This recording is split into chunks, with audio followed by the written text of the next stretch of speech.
life has proximal meanings, right? There's the meaning that you experience when you're engaged in a piece of art, or when you're reading, or when you're engrossed in a movie or in a conversation. There's the meaning that emerges within your relationships with people that you cherish or are enthusiastic with. There's meanings of security and predictability. There's meanings of duty and responsibility and active engagement with your job and your career. There's meanings of aesthetic pleasure. Now, all of those have their value, and each of them has their place. And maybe there's a hierarchy of value there as well, so that some of those meanings are deeper than others.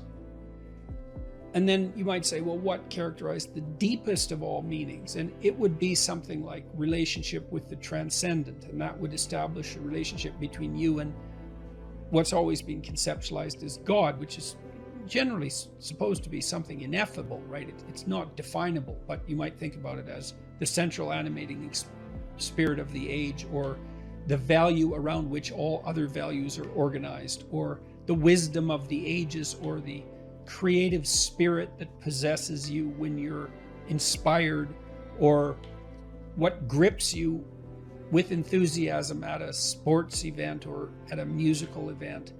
All of those things. And we need a relationship with that. And we find our deepest meaning in that relationship. And if we don't find it, I think if we don't find it in something that's explicitly religious, then we tend to magnify something of lesser value, say something political, into that to fill the void. So yes, life has proximal meanings without God, without eternity, but at the ultimate level, something's lacking. And it's the desire to fulfill that lack that, and maybe the lack itself, that's part and parcel of the religious instinct. So you can kill God, but you can't. That doesn't rectify the hunger for God. And then that hunger seeks out replacements. That's how it looks to me. So, and then, you might also say, well, does that mean you have to believe in God? And I don't think of the proper answer to that is that you need to agree with a propositional statement. Does God exist? Yes. Like, is this table there? Yes. It's not that kind of relationship. I mean, it's characterized in the Old Testament as a struggle. So Israel means those who struggle with God. And you have to participate in that struggle. And you can do that, weirdly enough, as a believer or as a non-believer. Maybe sometimes more intensely as a non-believer. The issue might be more paramount then, the issue of virtue and the issue of the ultimate orientation. If you're plagued by bouts of depression and anxiety, that does destabilize your identity. So it's almost by definition. But having said that, look, this is when habit and plan and strategy are so useful. So in the periods of depression that I've had, and some of them were long and certainly the most unpleasant experiences of my life. This is when you need a philosophy, let's say, that's allied with your vision and your strategy to sustain you. Because what would happen to me is that, I have a vision, and I suppose the vision is of a world that's better, that's less likely to descend into ideological catastrophe, and where people are more responsible and more awake and more educated and healthier. All of that, a vision of a better world, a world that's less hellish at least, but also a better world, and some sense of what role I might play in that. And so that's very motivating. Like, it's a profound goal to try to make things better. And you can do that locally. You can do that for yourself. You can do that for your family. You can do that for the broader community. And all of that's worth it, man. It's worth making some sacrifices for. It's worth suffering for to some degree. And then you decompose that into the day-to-day and week-to-week strategies and actions that you're undertaking, the plans and the activities that you're putting forward to make that dream a reality, to realize it. And then when the depression and anxiety come along, you think, part of it with depression, it's just bloody endurance. It's like you get up and you work through the next hour, you try to stay on track, you try to implement your strategic plans to the best of your ability, and you hope and you pray that you'll get through it. You'll get through it, and that the darkness will recede, and you stay on track. You eat even though you're not hungry. You get up even though you want to stay in bed. You interact with people even though you'd rather be alone. And it's the benefit of disciplined habits can sustain you. It's like the boat you're rowing in through a terrible storm, leaks and all, and maybe you'll be overwhelmed, but you have the boat and you can row forward, and that's what you've got.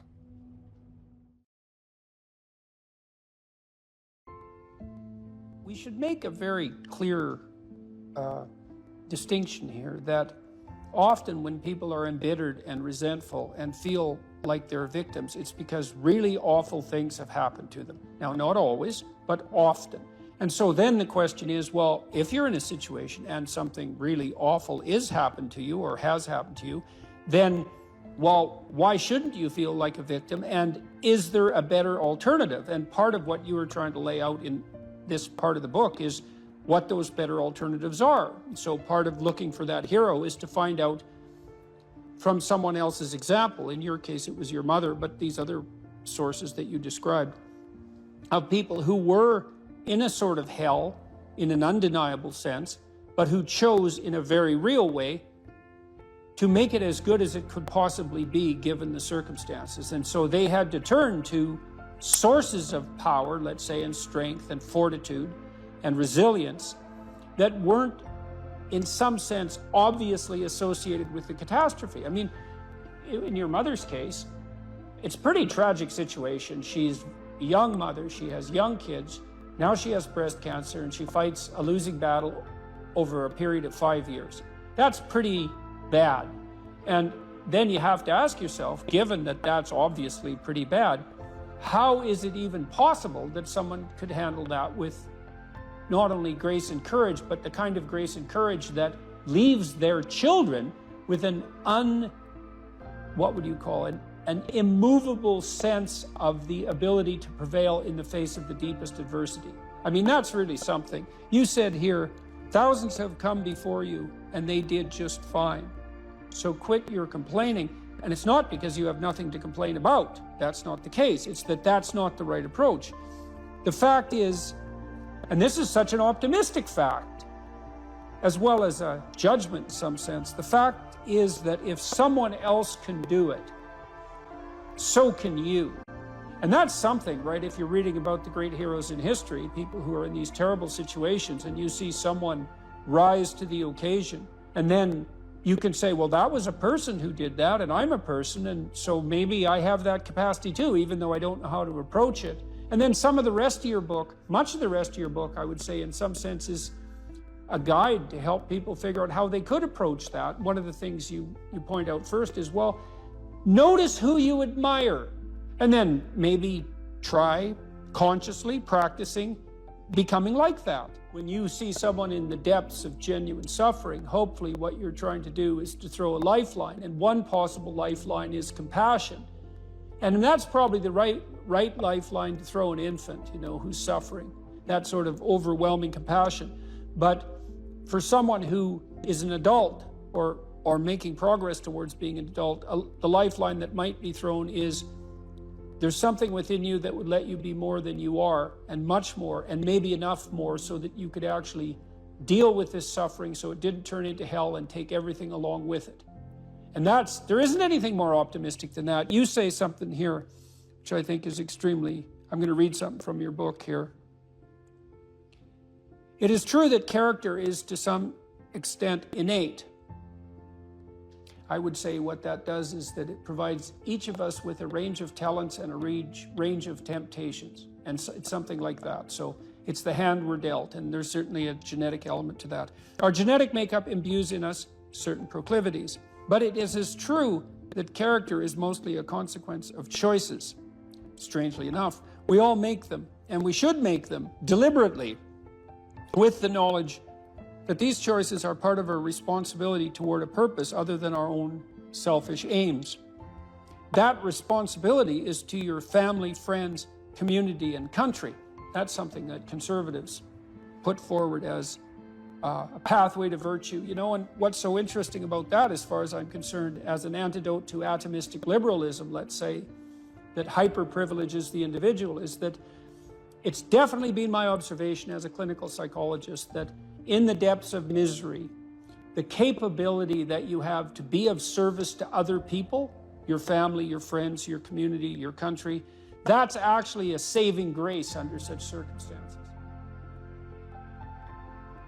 You know, and that people really find a deep and abiding meaning in that service. So it's not just finger wagging and the pointing towards duty. It's like, no, you don't understand that if you're in desperate straits, if your life has fallen apart, if you're nihilistic and miserable, and maybe you have your bloody reasons, because maybe you do, that's still the case that if you step outside yourself and you try to make the lives of other people better, that's the best possible thing that you can do for yourself. But you know, I had this crazy professor that I met at the University of Alberta when I was about 18. And he was quite the bizarre person. He vanished one day about 20 years later. He got on a bus in Winnipeg and to go visit his family and never showed up, and they never found a trace of him. Anyways, at the University of Alberta, he worked as the psychologist at the maximum security prison that was located nearby, and he took me out there a couple of times, and so that was quite the hair-raising experience. And I met some pretty serious psychopaths in the Edmonton maximum security prison. And he was a funny guy. This Thauberger was his name. He used to give us multiple choice tests. He did a course on creativity, and now and then he'd throw in a multiple choice test question, and all 4 answers would be the same, which I thought was, guess that was creative, and it was certainly funny, I thought. And you know, some of the students really hated him, but I thought he was great. He was really cool. And what did he say about suicide? You can always do it tomorrow.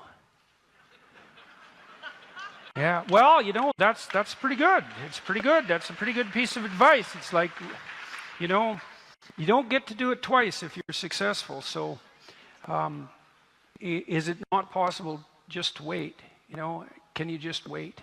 And that's pretty generic advice, but it's definitely worth thinking about, you know, because it's final act. Then I would say too, let people around you know. You don't want to keep that a secret. And if you don't have anyone to tell, really it's time to go to the hospital and tell someone. And you tell, when you go to the hospital, you say, I'm suicidal. And I have a plan, and here's my plan. And that's, by the way, how you assess someone for suicidality, you know. Because depressed people, lots of people get depressed, will have suicidal thoughts, and they're far from rare. And so then you might ask yourself, well, how do you know when someone's suicidal? And they're suicidal when they say to you, you say, well, do you ever think self-destructive thoughts? And they say, you know, yeah, you know, in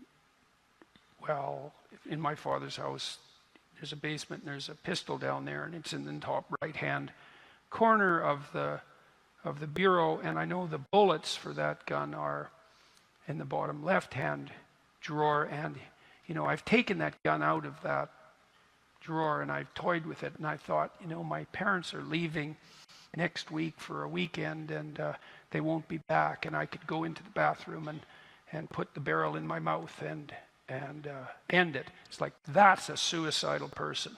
And you know that because they're not just being plagued by vague thoughts.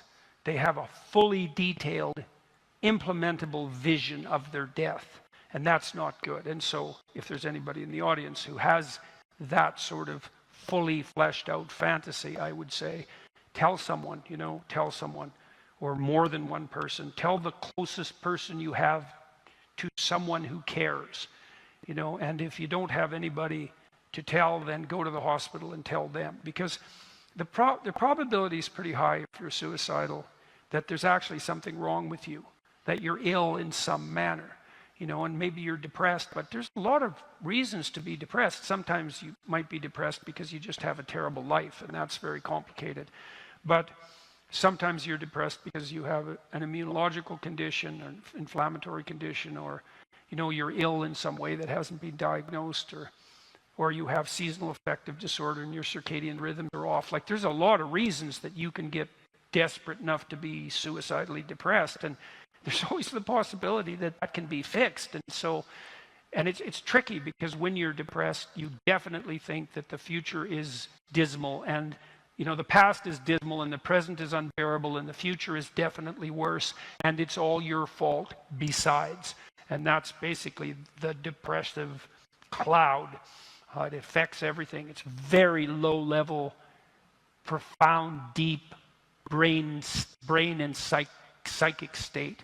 But it's generally rectifiable, and, you know, since you can always do it tomorrow, you might as well run the whole gamut of treatments before you make the final decision. So that's what I would tell people who are... Oh, and the other thing too, you got to understand too about suicide is that if there are people around you that love you, it's pretty likely that they'll never really recover. And so, you know, you might be thinking that if you took yourself out, you'd be doing the people around you a favor, but, and often people who are depressed, they really believe that. But, you know, I've had lots of clients who were pretty damn traumatized by a familial suicide, and they just torture themselves for the rest of their life thinking, you know, what if, well, I had one client, for example, her relative committed suicide an hour after she missed a phone call from him. It's like, how the hell do you recover from that, you know? Because you just think, well, you know, if I would have just been there, and then you can't talk to the person about it. There's no real way of rectifying that. You just live with that guilt, and it's pretty damn awful thing. That's why most societies regard suicide as a crime, you know, because you leave an aftermath of catastrophic destruction in your wake, and that's also not a good thing. So, you know, if you're depressed, you're going to think it's going to be better for everyone else if you're just gone, but generally that's far from the truth. Almost inevitably, it's far from the truth. So those are some things you need to know on the suicide analysis and prevention front. There are people who are neurologically damaged, who have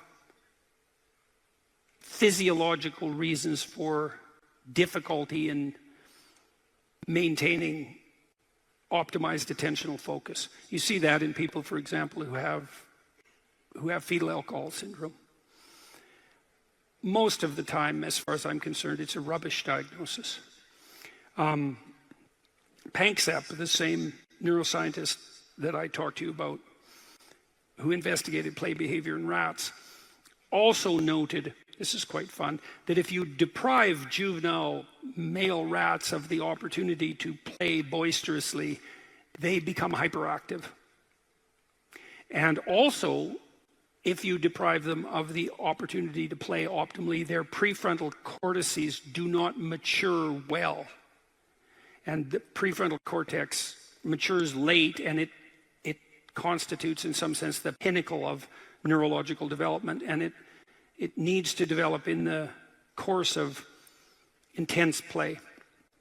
And then he noticed that if you administered hyperactive play-deprived rats amphetamine, Ritalin, that it would inhibit their frenetic playing. And that's pretty much what's happening in schools. So the schools are not well adapted to boys. I don't think they're particularly well adapted to girls either, by the way, but they're particularly not well adapted to boys. Boys aren't designed to sit still and be bored out of their skulls for 7 hours a day.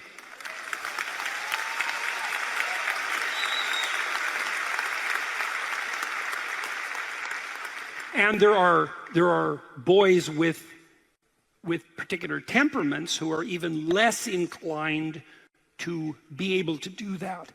So, for example, if you're extroverted, highly social, possessed by a fair bit of enthusiasm and positive emotion, then you're going to appear more hyperactive. If you're creative, then your attention is going to be fragmented in some sense by the multiplicity of your interests. So if you're creative and extroverted, then you have both of those working against you in terms of your quiescent adaptation to the school environment.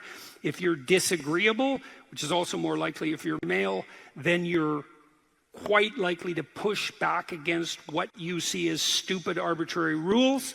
And so we know perfectly well, for example, that attention deficit disorder overlaps with childhood conduct disorder and antisocial behavior. And I'm not saying that all children diagnosed with hyperactivity are conduct disordered. I'm saying that more aggressive boys tend to manifest symptoms that sometimes tilt them towards juvenile criminality and sometimes tilt them towards attention deficit disorder and hyperactivity.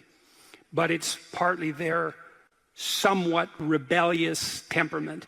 And so if you're disagreeable and extroverted and creative, then why wouldn't you be hyperactive?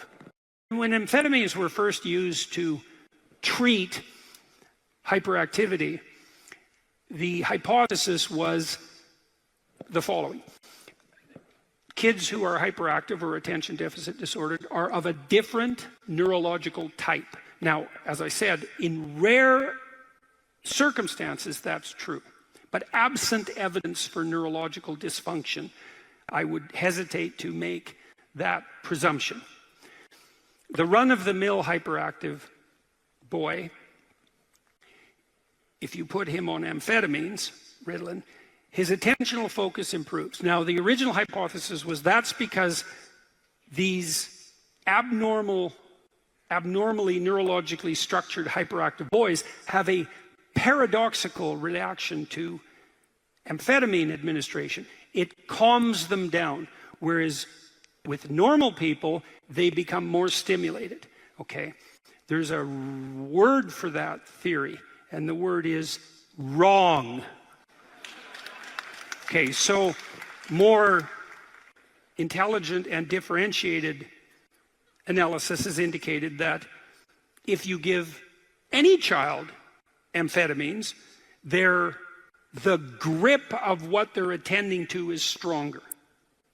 So all children are calmed down by stimulants perversely because the psychomotor stimulant, which is a dopamine agonist, which activates the focal exploratory system, does increase the capacity for focal attention. But it does that with all children. And so a positive reaction to amphetamine in relationship to attentional focus is no indication whatsoever, even in the most minute manner, that the diagnosis was correct. And so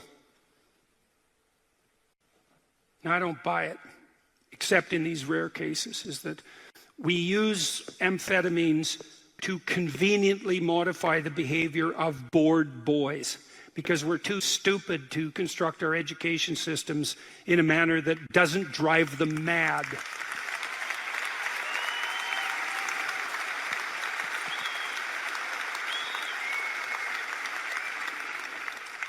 Look, normal university students take Ritalin like mad in university because they learn that they can sustain attention, whether that's productive or not in the long run is a whole different issue, but they can sustain attention with less effort if they use amphetamines. Now,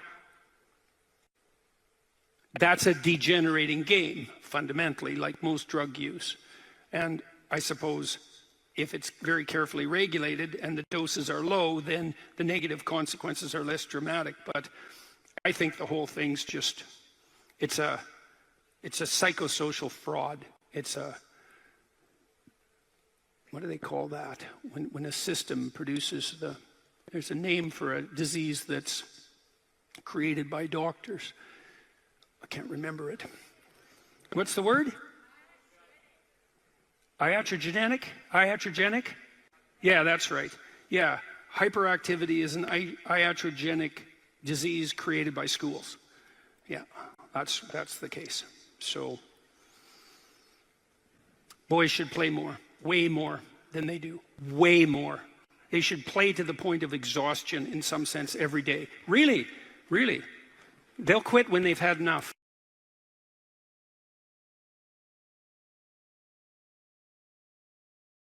You cite a tired brain, foggy thinking, as the reason to stop answering questions or giving a talk. How do you combat this while working or writing daily? Well, I eat a big breakfast relatively soon on waking. That really helps. If any of you out there are anxious, and many of you no doubt are, there'll be a large number of you who are anxious and don't eat breakfast. There'll be a whole bunch of you out there who think, well, I don't eat breakfast. It isn't necessary. It's like, that's wrong. It's necessary. You fasted all night. If you load yourself cognitively or physiologically in the morning, your brain, stressed, will encourage your body to produce insulin. It will take all the blood sugar out of your blood, and then you're done for the day. And then you'll be anxious. And a lot of the rest of you too, you'll find if you're anxious, try this. It's really, really interesting experiment. The next time you're anxious, go eat something. Eat some protein and fat would be best. You could have cheese and crackers. I'm not a big fan of carbohydrates, but whatever. Eat whatever you're willing to eat, but make it solid. Don't eat a peanut butter, or don't eat a chocolate bar or something sweet. Eat something substantial, a piece of meat, a piece of cheese, some peanut butter, something like that. And then wait 10 minutes and see if you're less anxious. And try that for like 2 weeks. Every time you get anxious, eat something. Because then you can find out if your anxiety is linked to low blood sugar. And it's very likely that it is, especially if you also get irritable and foggy in your thinking. And the best way to treat that, as far as I've been able to tell, and there's a decent literature on this, is to make sure that you eat a big breakfast. And you might say, well, I'm not hungry in the morning. It's like, who the hell cares if you're hungry? I didn't say enjoy your breakfast. I said eat it. That's not the same thing. You know, there's lots of things that you need to do that you don't enjoy to begin with. You'll get hungry in 6 months and then you'll start to enjoy it. So that's a massive difference. I take small naps quite frequently. If I'm wiped out, you know, I'll go have a nap for 10 minutes or 15 minutes. And then that helps quite a lot. I try to wake up on a fairly regular schedule. That's another thing I would really recommend for people whose lives are in disarray and who are anxious. Try to fix your wake time. Going when you sleep, that's not so important. So you can still, you know, stay up late and have fun and all that. But getting up in the morning is really helpful. So, you know, and you also have to figure out how much you can work or write. I can't write for more than about max. My sustainable maximum for writing is 3 hours a day. And if I push it past that, then, especially if I'm editing, I make mistakes when I'm editing, so that's counterproductive, and I can't sustain it across time. And so I don't really think you can do more than about 3 hours of extremely intense intellectual work a day. Although if you have a nap, you can stretch that, but I think at least I end up paying for it across time. So nap, make sure you eat, and make sure that you get enough sleep. So that's how I combat it and try to make myself hyper efficient. One of the things that I think this heightens the meaning in your life, is to try to do difficult things, right? Aim high. Don't aim so damn high you can't manage it, and make sure you break down your aims into reasonably attainable sub-goals, but you want to aim high, and then you want to see how hyper efficient you can get. That's a great thing to do in your early 20s, is to see, okay, like discipline yourself. You think, okay, how much work can I do if I load myself right to the maximum? How far can I work? How hard can I work until I exhaust myself? And then you back off, obviously, because the optimal amount of working, productive engagement, let's say, is that which is sustainable across decades. So you have to learn that, but you don't learn that without stretching yourself to your limits to begin with. And, you know, if your life isn't everything it could be, and if you're suffering from an excess of meaninglessness, well, it means you're not oriented in the world of chaos and order properly. It's like you could learn to discipline yourself. Figure out what it is that you need to do and that you want to do, and then see how efficient you can get. Because one of the things that's quite fun is to figure out, if you have a task, I always tell my graduate students this if they're doing an experiment too. If you have a task that you have to do, it's really interesting to spend a few minutes, sometimes hours, depending on how long the task is. See if you can figure out how to do it from 5 to 10 times faster. It means you'll have to rearrange the way you think about it, but you can often do it. And that's how extremely productive people get so hyper efficient.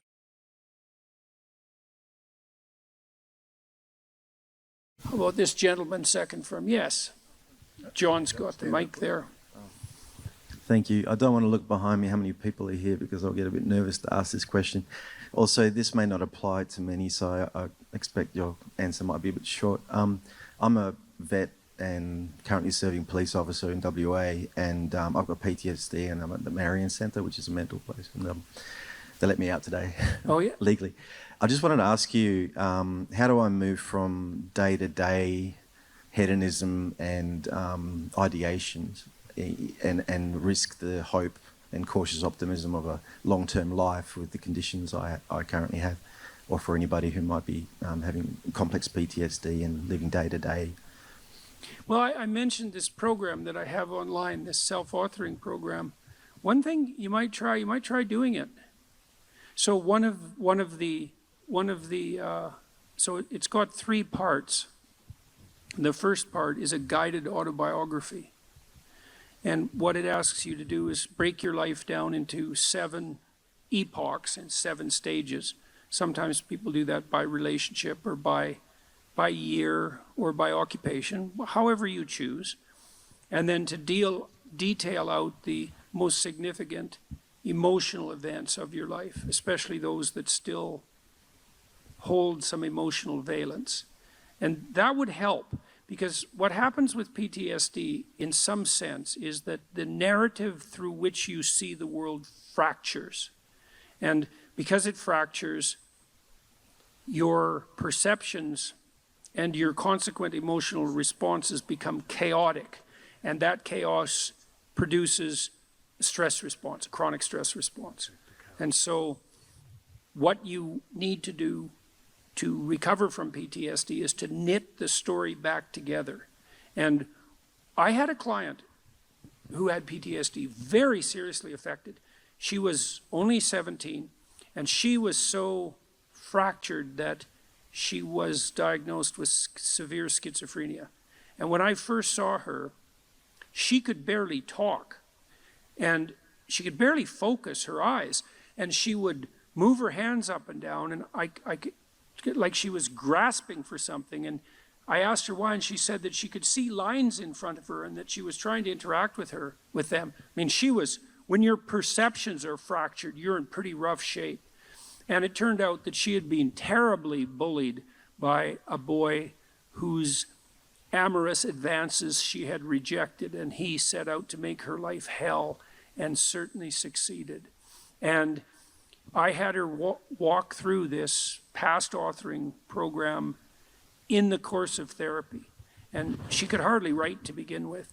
And we went through her life right from the beginning. And as we went through it, she got more and more coherent. And by the time we had brought her up to date, including walking through this catastrophic bout of bullying and the school's absolute inability to do anything about it, she had glued herself back together.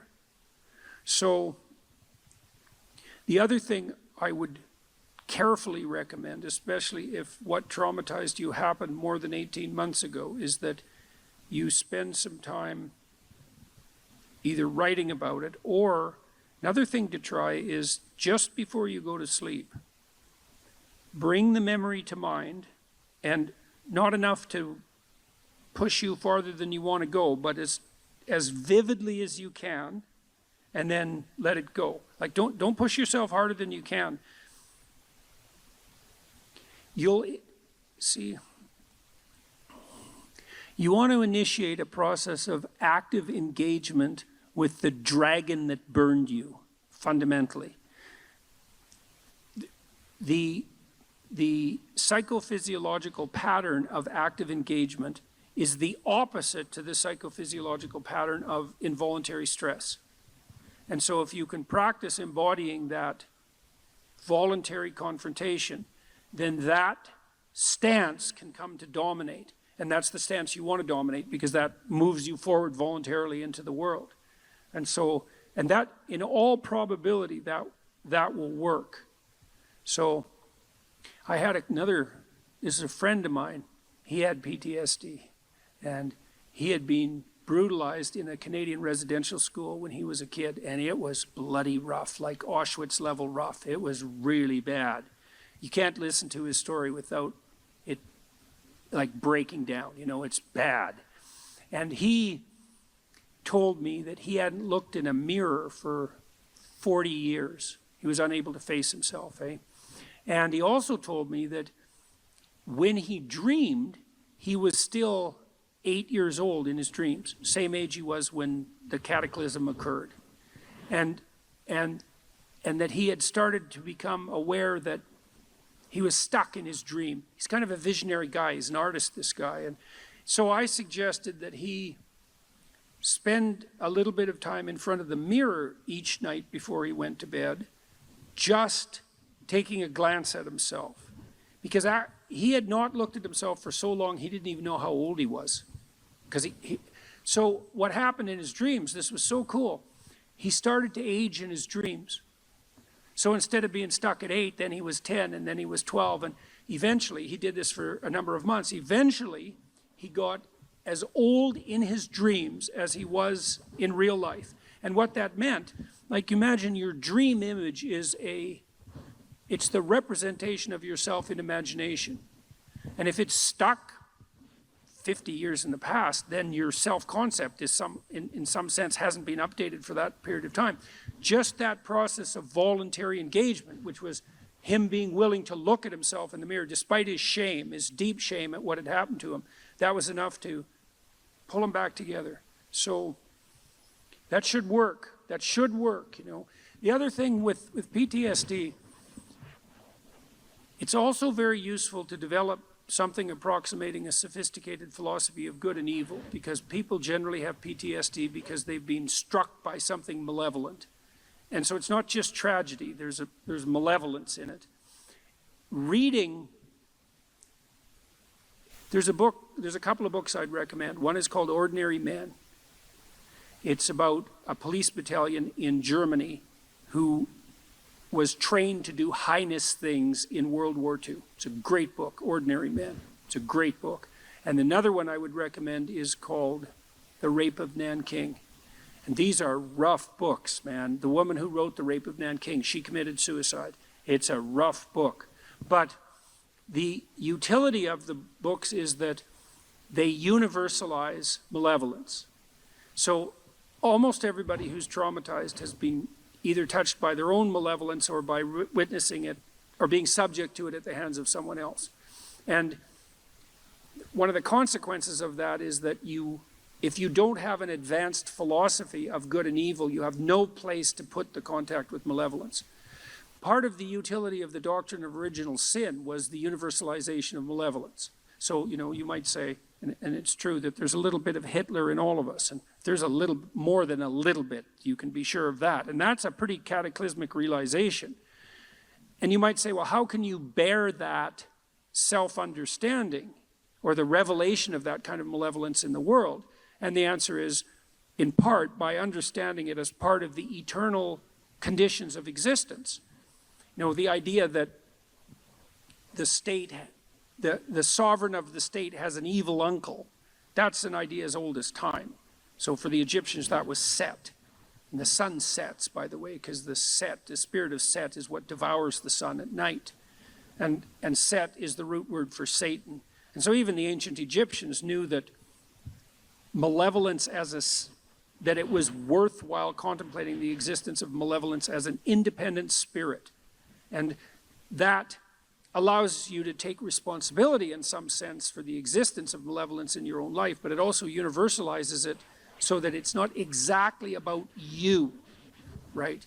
It's more a reflection of the structure of existence as such. And that can allow you to detach yourself from it a little bit, and that can be extremely useful too.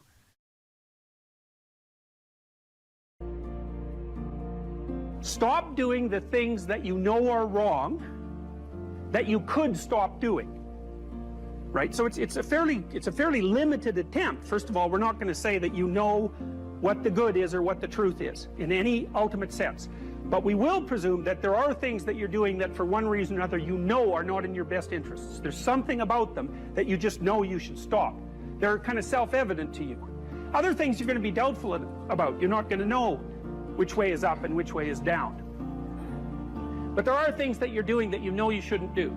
Now, some of those you won't stop doing for whatever reason. You don't have the discipline, or maybe there's a secondary payoff, or you don't believe it's necessary, or it's too much of a sacrifice, or you're angry or resentful or afraid. Who knows? So forget about those for now. But there's another subset that you could stop doing. It might be a little thing. Well, that's fine. Stop doing it and see what happens. And what'll happen is your vision will clear a little bit. And then something else will pop up in your field of apprehension that you will also know you should stop doing, and that you could stop doing, because you've strengthened yourself a bit by stopping doing the particular stupid thing that you were doing before. That just puts you together a little bit more. And you can do that repeatedly for an indefinite period of time. And you know, that doesn't necessarily mean that you're going to ever be able to formulate a clear and final picture of what constitutes the truth and the good. But it does mean that you'll be able to continually move away from what's untruth and what's bad. And, you know, that's not a bad start. You have to treat yourself like you matter. Because if you don't, then you don't take care of yourself, and you become vengeful and cruel. And you take it out on people around you, and you're not a positive force. None of that's good. So you suffer more, and so does everyone around you. And there's a malevolence that enters into it. None of that's good. So that's what happens if you don't treat yourself like you matter. And then, well, what happens if you don't treat other people like they matter? Well, you lie to them, you cheat them, you steal, you enter into impulsive relationships with them. They can't trust you. That doesn't go anywhere. They don't like you. You end up alone at best, and maybe like incarcerated at worst. Like, that doesn't work. And so you watch the people around you who thrive, regardless of what they say. They act out the proposition that everyone matters. And then you have a functional society. And I think, okay, well, if when you act out the proposition that everyone matters, you have a functional society, maybe that's evidence that that proposition is true. It's like, I think it's true. It's unbelievable how little genuine encouragement many people need, and how they had none. No one ever said to them, and meant it, it's not okay for you to be a weak loser. It's not okay. And the reason it's not okay is because you could be way more than that. And it's a crime, an ethical crime, for you to allow all that necessary potential to go to waste. It hurts you, it hurts your family, it hurts the world. Really, really, it does. And people think, oh, okay, I get it. And they do get it, because they know at some level. The other thing people tell me, you know, they say, well, I've been paying attention to your lectures, developing a vision for my life, trying to tell the truth, trying to adopt more responsibility, and things are way better. But the other story is, you've been able to help me put into words things I always knew to be true, but didn't know how to say, which is a good role for an intellectual to play. And so, well, so that's why this all makes me emotional. It's so good, you know, and so much of this has been covered as if it's political. It's not political, what I'm doing. It's not political. I don't tell people that they're okay the way they are. No, I say, no, you could be way more than you are. And they're relieved about that, you see, because if you're in a dark and terrible place, and someone says you're okay the way you are, then you don't know what to do about that. It's like, no, I'm not. I'm having a terrible time, and I'm hopeless. You're okay the way you are. Well, then what? That's it? That's where I am? And what do you want to tell a young person? You're 17. You're okay the way you are. It's like, no, you're not.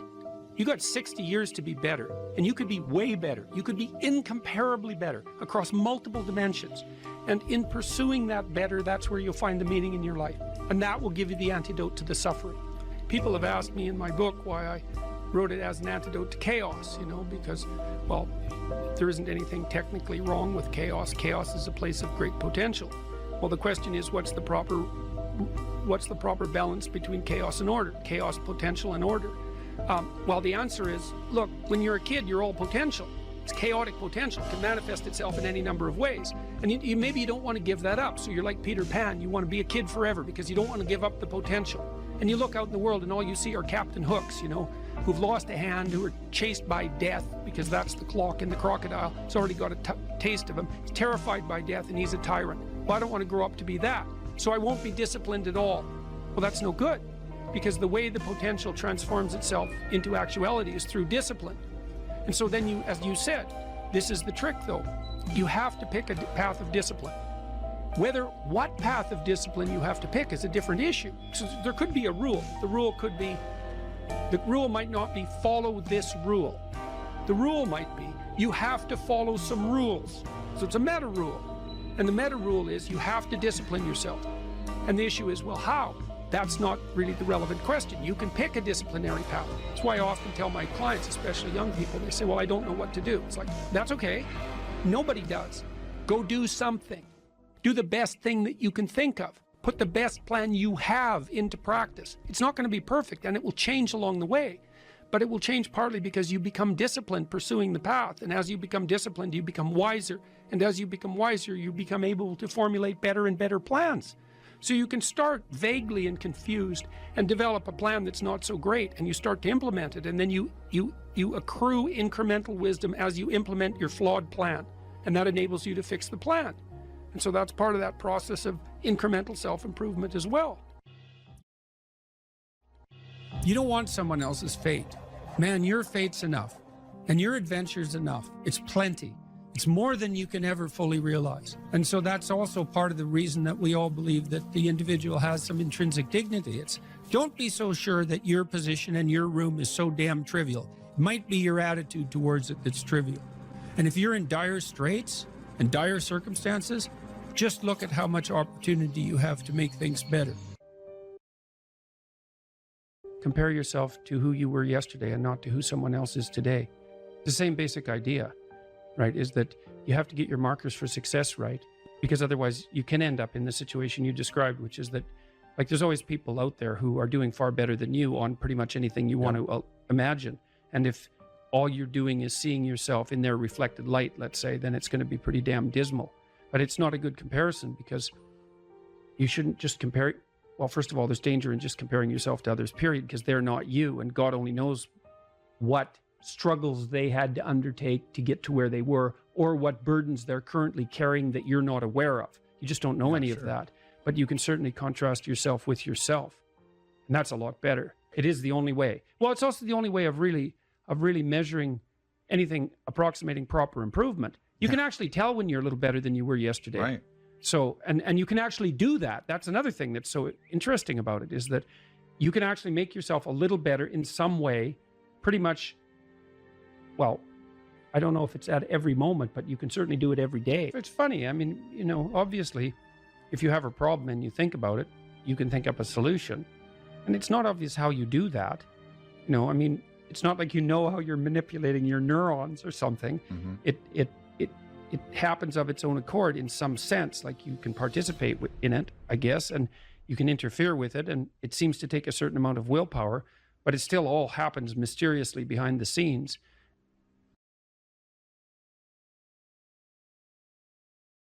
The internal problem is, how do you deal with tragedy and malevolence? And you can say, well, I'm not prepared. It's like, yeah, fair enough. Unsurprising, especially if you were overprotected as a child. It's not a good idea to overprotect your kids, because the snakes are going to come into the garden no matter what you do.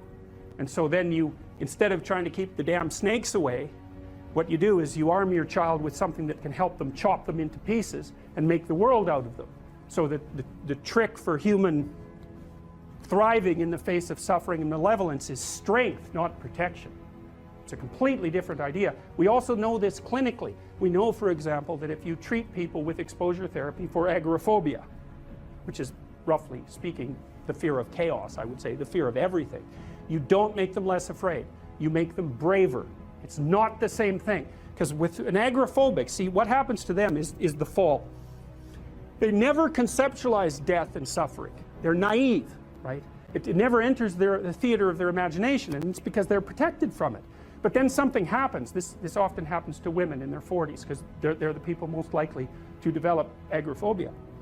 Something happens. They've been protected from chaos by authority their entire life. So Maybe they had an overprotective father, and then they went to an overprotective boyfriend, and then they went to an overprotective husband. And maybe they were willing to be subjugated to all three of those because of the protection, right?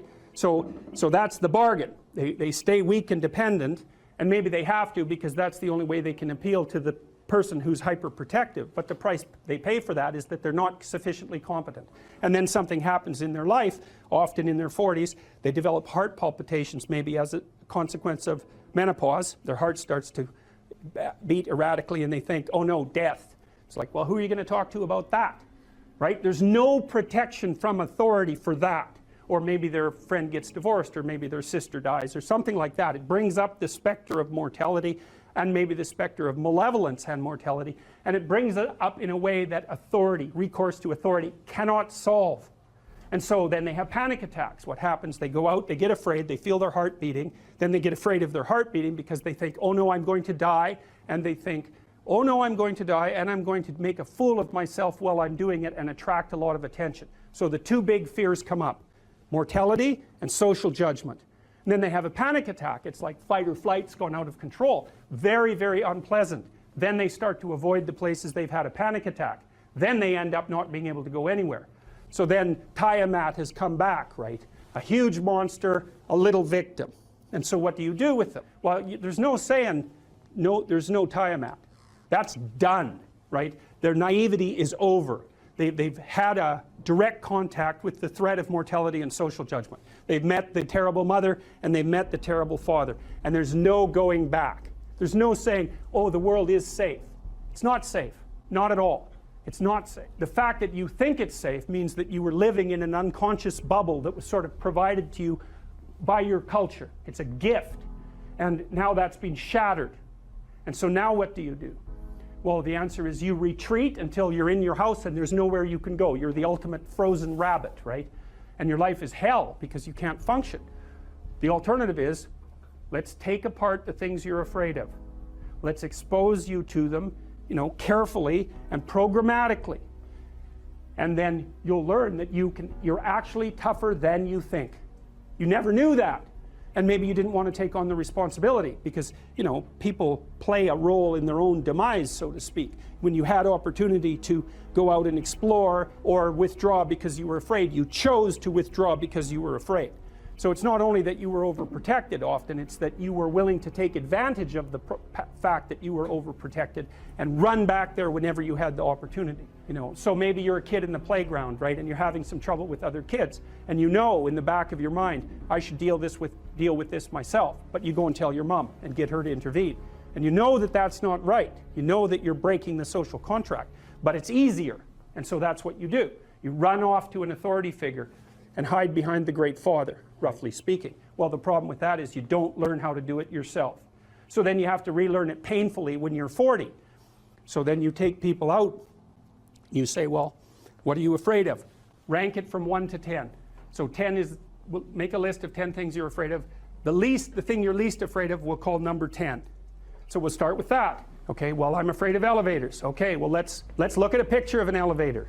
Let's have you imagine being in an elevator. Let's go out to an elevator and let you watch the terrible jaws of death open, because that's how you're responding to it symbolically, right? And you're going to do that at the closest proximity you can manage. You find out, you go do that, it works.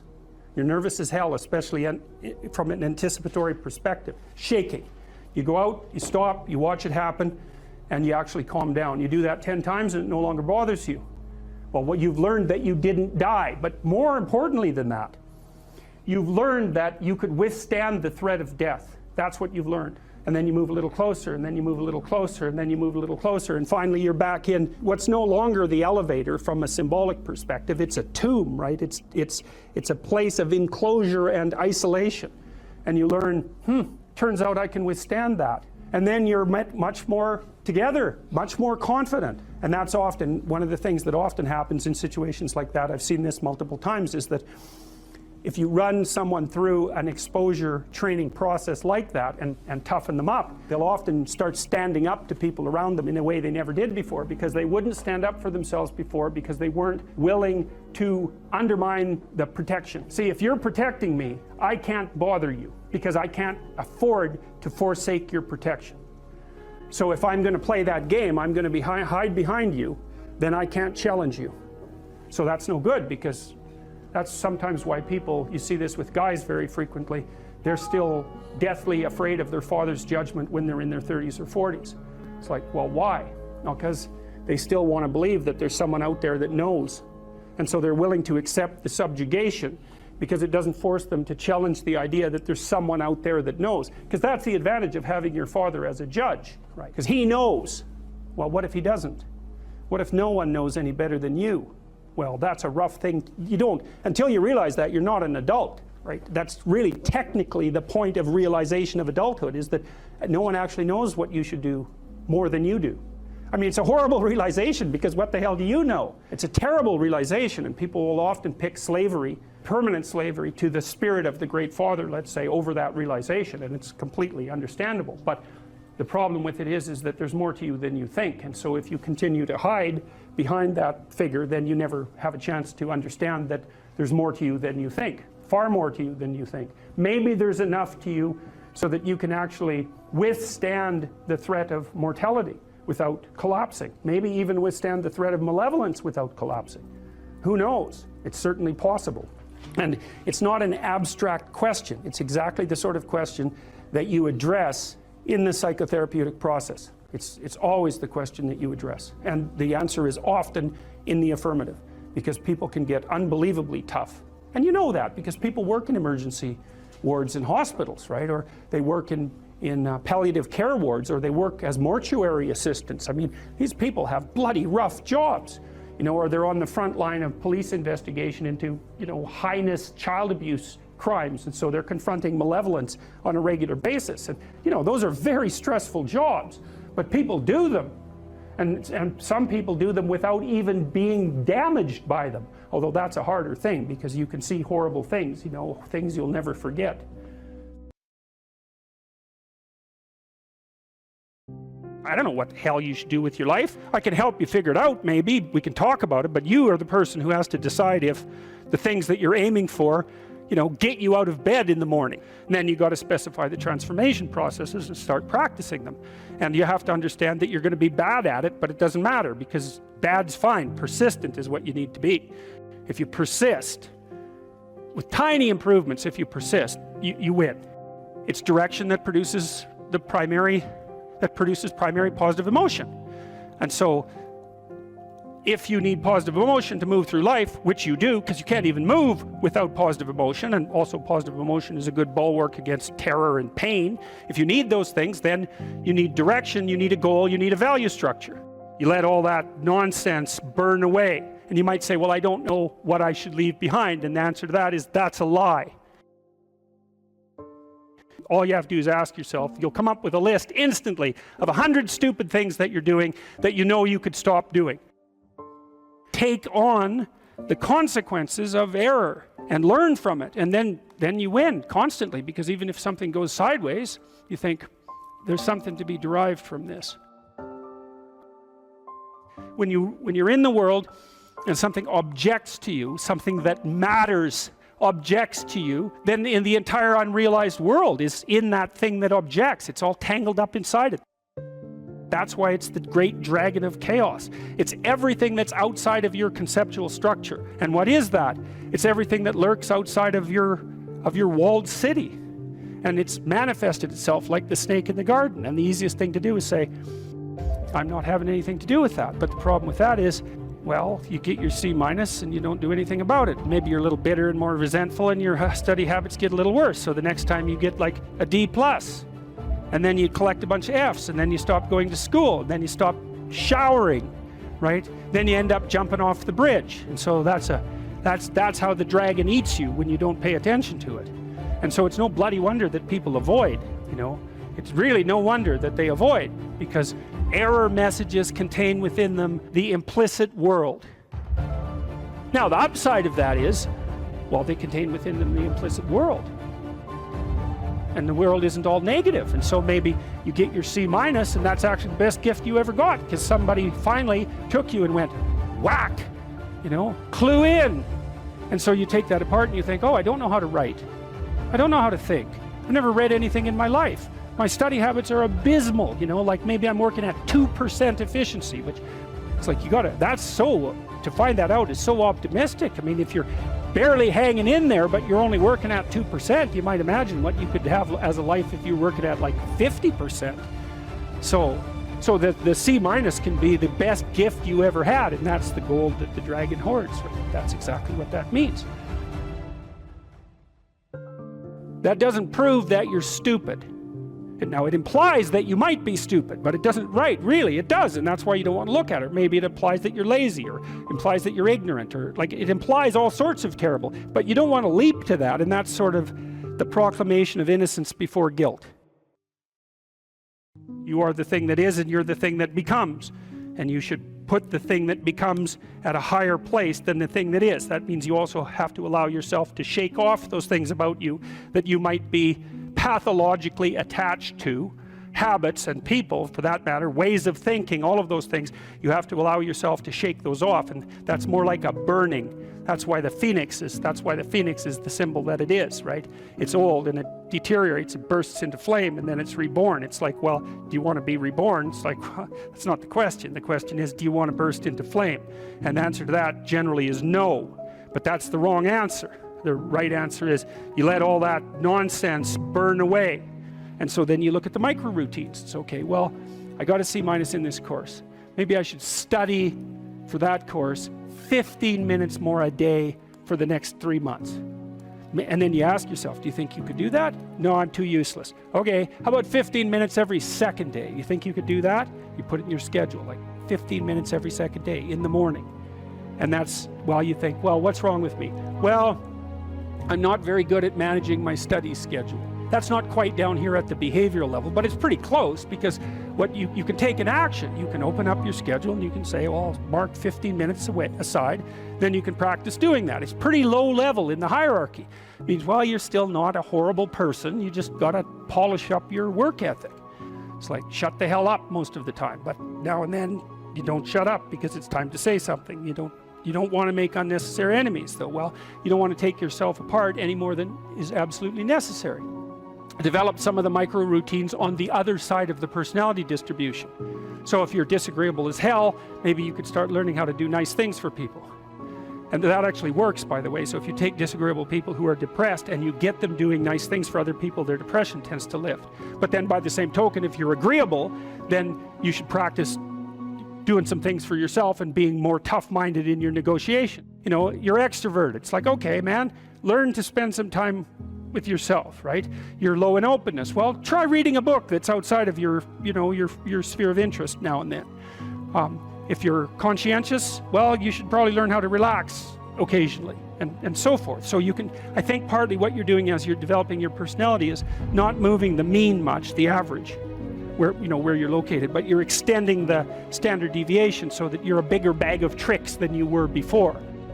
Life has got its rat's nest of miseries, and that's for sure. And maybe you could even make a categorical statement that life is mostly a rat's nest of misery.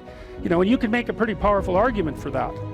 But then there's a counter question, which is, well, what if you tried not to make it any more miserable than it had to be, right? Then what would it be like? I would suspect that most of that misery would go away, because it's the unnecessary misery that really brings you down. It's like, well, if someone has cancer, it's like, that sucks. But it's not like you can say, if only we had done this differently, then that wouldn't have happened. But when someone's out like torturing you in a malevolent way, or maybe you're doing the same, you can always ask yourself, well, is this really necessary? Is this just like a useless add-on to the miseries of life? That's what disheartens people. And so even in your own life, if you aren't suffering from self-imposed misery, and you're only suffering from inescapable misery, maybe you could handle that, and even maybe without becoming irredeemably corrupt. And so the goal would be, well, yeah, life is a rat's nest of miseries, and maybe it has no ultimate meaning. We could say that if we're feeling particularly pessimistic, but it still leaves one question open, which is, if you didn't do everything you could to make it worse, how good could you make it be? And the least answer is, well, it could be tragedy, but maybe not hell.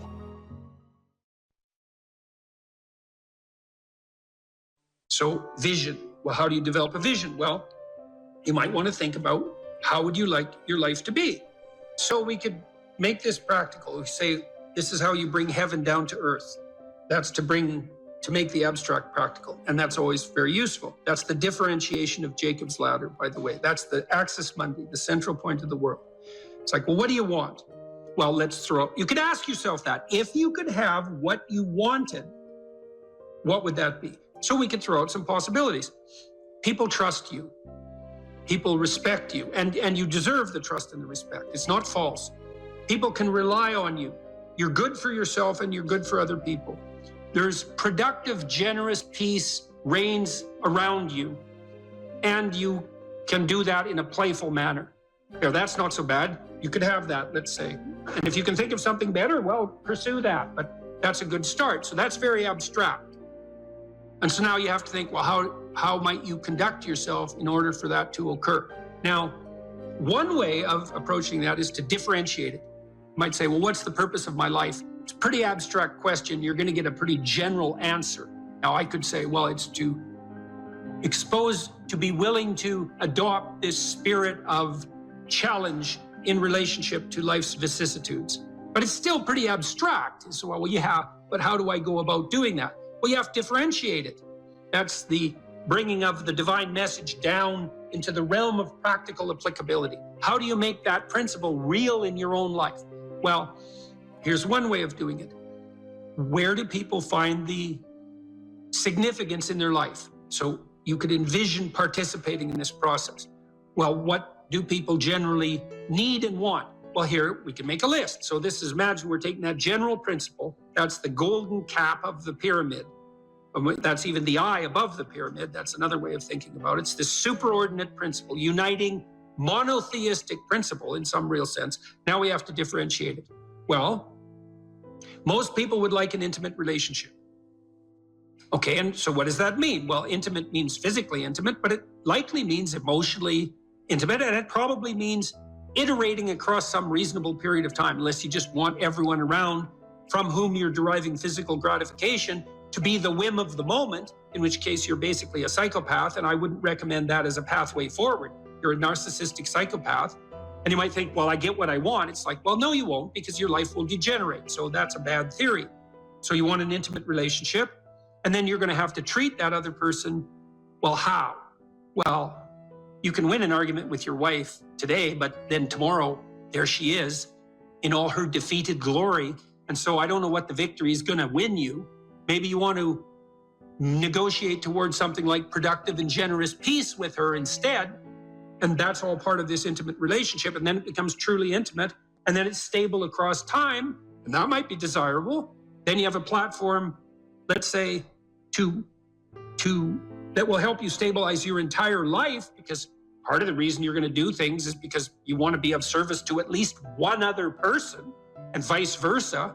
Because if it's just for yourself, that's pretty damn dismal and immature and pointless and futile. And it doesn't work anyways. So you've got at least someone else you can serve in this mutually sustaining manner. So most people want an intimate relationship. You know, and they'll settle for second-rate derivations thereof, but still what they want. Fine.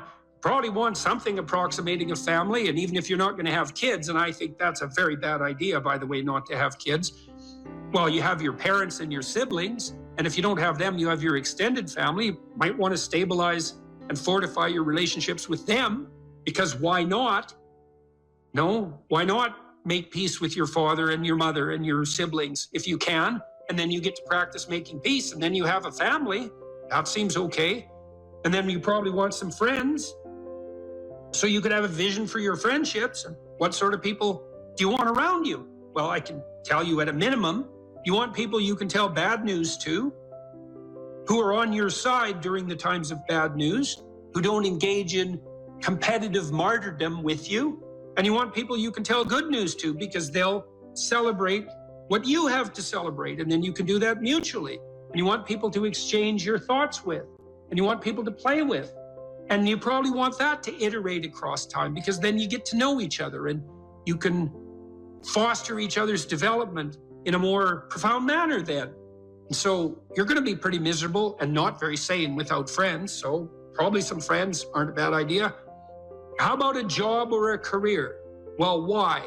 Because the fundamental state of human being is one of deprivation, and you have to work to address that. So you have to work. And it could be a job, which is something you have to do because you're paid, but hopefully there's some vocational element to that, that you can find some deep intrinsic meaning in your work. And you can certainly do that if you're working with your hands. You can find a sustaining meaning in the responsibility you take in relationship to your job and your career. And then I would say also, if you're good at it, so you're skilled at what you do, plus you're a good team player, I don't care where you're working, it could become a real center of the world for you. You know, when I was a kid, 14, 15, 16, I worked in restaurants for years, and I really liked that. And that's a very complicated thing to do, to work in a restaurant. I was just a dishwasher and then a cook. As I moved up the ladder, let's say, and I learned to cook and I learned to clean and I learned to be hospitable and I learned to work in a complex, dynamic environment, because a restaurant is exactly that. And, you know, I got along with the people I worked with, and I came to work on time and I did my bloody job and I tried to do it right. And so most of the people who were my superiors, so to speak, were happy with me. They wanted me to be there and I wanted to be there. You know, it was still a pain when I was a kid sometimes to have to go to work when my friends were out, you know, drinking beer at the local river. And I might have wanted to do that instead. But fundamentally, immersing myself in that environment was positive in every sort of way and made me more responsible and mature. And I enjoyed it a lot. Many of the best memories I have from my adolescence in particular are the times I spent working in the restaurants that I worked in. And you can do that in a masterful manner. You know, there are great restaurants where you walk in and everything's perfect. It's so hospitable. Everyone is treating everyone else extremely well. The food is of immense quality. Like, that's a paradisal place. And you can work to make that. I don't care where you're working, you can work to make that happen. You can treat the people around you right. You can treat your customers right. You can shed your bitterness and your resentment. You can take on the lowly status of your beginner job as if it's also a field of unlimited opportunity, which it is if you can get your head around it. And then that can be part of the vision of your life. And then you can think about that job or career as something that unfolds and develops across time too. And if you make a commitment where you are locally, I don't care where it is, your opportunities are just going to multiply like mad. You know, so like if you're a short order cook at a restaurant, you have a single shift and you're a really good cook, you'll find pretty soon that the restaurant is much busier when you're cooking and that people are pretty damn happy to be there. And you'll get a reputation with your boss. If he or she has any sense and any greed of the proper sort whatsoever, they're going to recognize you. And then, you know, maybe you move from that restaurant to a restaurant with more possibility, or at least somewhere else with more possibility. And you can do that. I don't care where you are. If you have the opportunity to have a job and you're not working with people who are entirely tyrannical and pathological, if you make the right sacrifices in that position and you have the proper vision, which isn't based on resentment. Oh, why do I have to do this stupid job? It's like, well, it's going to be a stupid job if that's the attitude you have towards it.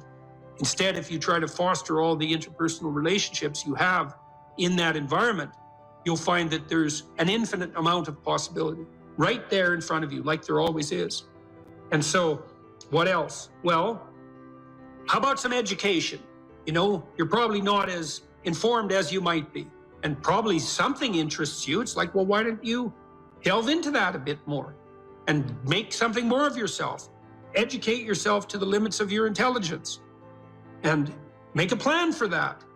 And you can do that formally, or you can do it informally. You can do it by reading. There's many great books, and they're not expensive. In fact, the greater the book, the less it costs, weirdly enough. And so you can just do that. You can make a plan. I want to read a book a month, or a book every 6 months, or a book a day. I don't care. Or I want to listen to a podcast a week, or something like that. It's like, expand yourself a bit. Have a plan to be educated. What else? What should you do with your time outside of work? Well, play a good game, right? Maybe you want to do something creative. If you're high in openness. That's probably what you want to do. Maybe you want to take on some civic responsibility and duty. That's what you might do if you're conscientious. Maybe you want to care for someone if you're agreeable. Or maybe you want a new domain for your ambition if you're more disagreeable. Maybe you want to work to make your family more secure. That would be a good way of constraining your trait neuroticism. Maybe you want to expand your social engagements. You're extroverted. It's like, fine, those are good things to do with your time outside of work. They're all matched to your temperament. You can mix and match and do a bunch of those things at once. You know, I used to talk to my students at the U of T and say, well, how much time, by your own definition, how much time do you waste a day? And the median, which is the most typical amount of time wasted, was always about 8 hours. It's like, oh, you waste half your awake time. And you wonder why things aren't going for you that well in your life. You can just do the economic calculations. Well, let's say you're worth $25 an hour, all things considered. Maybe you can't find a job that would pay you that much, but that doesn't mean your time is only worth what you could attain in a given job, because everything you do now echoes into the future. And so let's say it's $25 an hour just for the sake of mathematical computation. Well, that's $200 a day. It's $1,400 a week. It's $5,600 a month.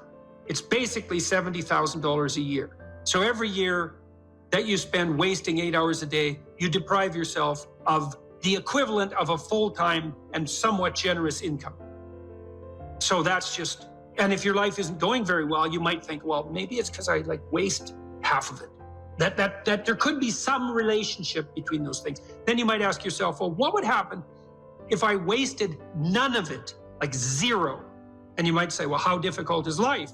Well, it's ultimately difficult. It's like, yeah, well, it is. So how much of it do you have to use properly in order to contend with that ultimate difficulty? And the answer might be, well, all of it. And if you're not, well, you're going to suffer, obviously, because it's difficult. And so if you're wasting time, then you're going to suffer. And so you might want to have a vision for what you do with your time. And you could ask yourself, well, if I could conceptualize and structure my free time the way I wanted to, what would that be? And then you'll have a vision. And that it's like a revelatory vision in some sense if you ask the question properly, because you can ask yourself these questions. You can ask yourself them in the micro domain. Let's say you come home from work every day to your waiting wife and children, just to take a stereotype example.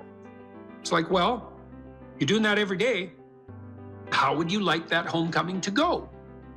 If you could have it the way you wanted it to be, it's like, what would you like your wife, how would you like your wife to welcome you when you returned home? And then you could sit down and talk to her. It's like, I come home every day. That's every day. That's like 15 minutes of every day. That's an hour a week. It's 50 hours a year. It's 1 work week. It's 2% of my life. It's like, how do I want to be welcomed when I come home? And your wife might say, well, how do I want you to welcome me when you come home? You might think, yeah, well, maybe we could get both of those right together. And then we could be welcomed in a way that was really good for both of us. What would that look like? Well, you know, I'm tired when I get home. And she might say, well, I'm tired too, because I've been taking care of the kids all day. And he might say, well, I don't want to hear about every problem that happened at home the second I get in. And she might say, well, I don't want to hear about all your problems at work right away either. It's like, okay, but we do need to talk through the problems. It's like, yeah, that would be helpful. So, you know, when I come home, why don't I say, honey, I'm home, and why don't you come and give me a hug?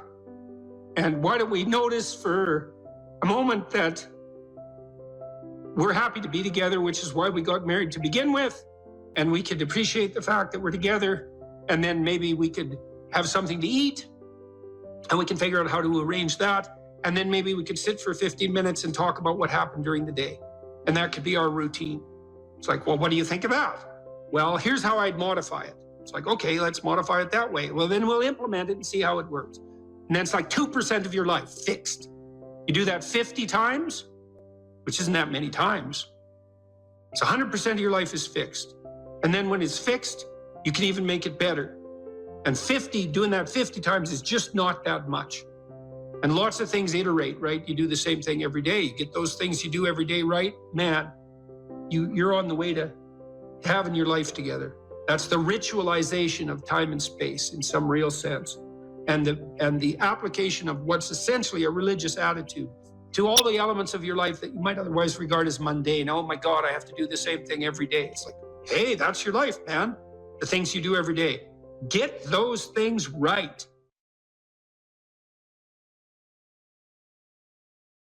I wouldn't consider myself either naive or a particularly optimistic person. I don't think I'm either of those. But this is actually an idea, this is one of the only ideas that I've ever found that I really believe to be rock solid. I actually think that it's true. And it's very optimistic because it says you can use your sense of meaning to calibrate your progress through life. But there's rules. You have to aim at the highest possible good that you can conceive. Now, and that's subject to update, because what the hell do you know? But you start by aiming at the star you can see rather than the dimmer one that you can't yet perceive. And then you decide that you're going to do that honestly, right? That's a big decision. So the first decision, I think, in some sense, is a decision of love. You're going to decide that being is worthwhile and that you're going to work for its betterment. And that's a decision that's based on love. And the second decision is based on truth. Having made that decision, you're going to play a straight game. Having made those two decisions, I think that you can allow your sense of meaning to calibrate your pathway. And then what's so interesting is that you hit a state that's as close to paradisal as you're going to hit right away, because being engaged like that, it's better to be engaged in the solution of a complex problem than not to have a problem at all. And that's no different than saying it's better for there to be being than non-being, because being is a problem. And so if you want to have no problems, then you have no being. And you could say, well, being is so miserable that maybe that's the route we should take. And fair enough, but maybe you can have your cake and eat it too. You can have the damn problem. It can be a problem worth solving, and you can be so engaged in solving the problem that it justifies the fact that the problem exists. And then you get to have the problem and the solution at the same time, and maybe that's better than not having the problem at all. And I believe that, because one of the things I have seen, and I've seen this being so interesting when I've been lecturing to people, especially more recently, and this has also manifested itself on YouTube. I'm talking to people a lot about responsibility, and it's young men in particular that seem to be responding to that. And I think that's partly because I think that young women, in some sense, have their responsibility map already laid out for them. It's also less voluntary in some sense for women, because they have more complicated problems to solve in the first part of their life, right? Because they have to get the family problem solved. But whatever. I've been talking in a very delineated manner about responsibility, which is a strange thing to sell to people, but responsibility is what gives your life meaning. And so then you might say, well, then take on ultimate responsibility. And what happens? You have an ultimately meaningful life. And then you might say, well, if your life is ultimately meaningful, doesn't matter if it's punctuated by tragedy or even predicated on tragedy. It's worth it. And I think that's true. And everything I've seen indicates to me that's true. Every time I get my clients to take on more responsibility, and it isn't an injunction. You're a bad person, you should take on responsibility. It has nothing to do with that. You can define the damn responsibility. It isn't something that someone else should impose on you. It's not a matter of doing what you should do in some abstract manner. It's not that. It's the choice of what game you're going to play. And you can play the game of the seeker, I would say, and if you play that game, then everyone wins. And it's the best game you can play. And so the answer, in some sense, to the tragedy of life, to the catastrophe of life, to the fall, is to adopt the responsibility of mortality that goes along with that, and to play that game maximally. And paradoxically, it's in the willingness to do that the solution emerges. And I have done my best with every single thing I've talked to you guys about. I have done my best to do what Dostoevsky does in his novels, which is I make a proposition and then I spend months or years trying to figure out if I can take the bloody thing apart, if there's something wrong with it, because I want to find out. I want to hit it with a hammer and see if it breaks. And what I've been trying to do is to tell you all the things that I've gathered, let's say, or laid out or articulated or discovered over the last 30 years that I have not been able to break with the biggest hammer that I could take to them. And I guess that's the fundamental one, is that I believe that the idea that lurks in these images, derived from very different cultures, it's the same idea. Life is suffering. right, indisputable. What do you do about that? You voluntarily accept it and then strive to overcome the suffering that's a consequence of that. And you do that for you, and you do that in a way that makes it better for other people. And then that works. And one question might be, well, how well does it work? And the answer is, the only way that you can find out is by trying it. That's it. That's the existential element of it. The proof is to be derived by the incarnation of the attitude in your own life. No one can tell you how it will work for you. It's the thing that your destiny is to discover that. And you have to make the decisions to begin with. It's like, because you can't do this without commitment. You have to commit to it first. That's the act of faith that Kierkegaard was so insistent upon. You have to say, I'm going to act as if being is good. I'm going to act as if truth is the pathway to enlightenment. I'm going to act as if I should pursue the deepest meaning possible in my life. And there's reasons to do none of those. They're real reasons. So it's really a decision. But you can't find out what the consequence of the decision is unless you make the decision. I think the same thing happens when you get married, by the way. So if you think you might leave, you're not married. And then you think, well, the marriage didn't succeed. It's like, well, maybe you were never married. Because the rule is, you don't get to leave. And there's a reason for that rule. Now, I'm not saying that there aren't situations where there should be exceptions made for that. That's not the point. The point is that there's some games you don't get to play unless you're all in. And the other thing that's so interesting about being alive is that you're all in. No matter what you do, you're all in. This is going to kill you. So I think you might as well play the most magnificent game you can while you're waiting. Because do you have anything better to do? Really? Why not pick the best thing possible that you could do? Why not do that? Maybe you could justify your wretched existence to yourself that way. I think you could. That's what it looks like. You know, people find such meaning in the responsibilities they adopt, it stops making them ask questions about what life is for. If you have a newborn child, for example, like unless you're really in a bad way, psychotically depressed, or maybe your personality really needs some retooling, you stop thinking about anything but ensuring that that baby is doing well. And if someone comes along and asks you an existential question about your commitment to that, the right response is, why are you asking me such stupid questions when this is manifesting itself right in front of your eyes? Like, how blind can you be? That isn't a time for questions about the meaning of life. The answer is right in front of you. And if you can't see it, it's not because life has no meaning, it's because you're blind. I mean, that's what the image of the Virgin Mother and the child is all about. It's like, what's the answer to the meaning of life? Here's an answer. It's like, well, I'm going to criticize that. Well, go right ahead. You know, it's like what you're like a what do you call that? A termite gnawing on a temple. There's no utility in that sort of criticism. It's blindness. And it's the same thing with regards to the path of the hero. It's like it glistens in front of you and you can criticize it. It's like, fine. Put the cart before the horse and see how far you get. So I thought, to bring full closure to the class, I was trying to solve this terrible puzzle that confronted me and many other people about how it was that human beings got themselves in such a tangle about what they believed. Such a tangle that we were pointing the ultimate weapons of destruction at one another, which, by the way, we are still doing. And I thought, okay, well, I understand that. We need our belief systems. They orient us. And that means there will be conflict between belief systems, and that can be a catastrophe. And that's being played out everywhere, again, in very many ways.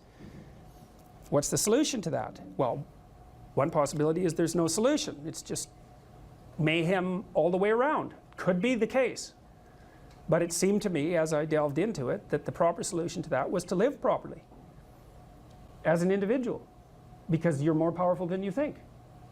Way more powerful than you think. I mean, God only knows what you are in the final analysis. You're blind to your own weaknesses, but you're also blind to your own strengths.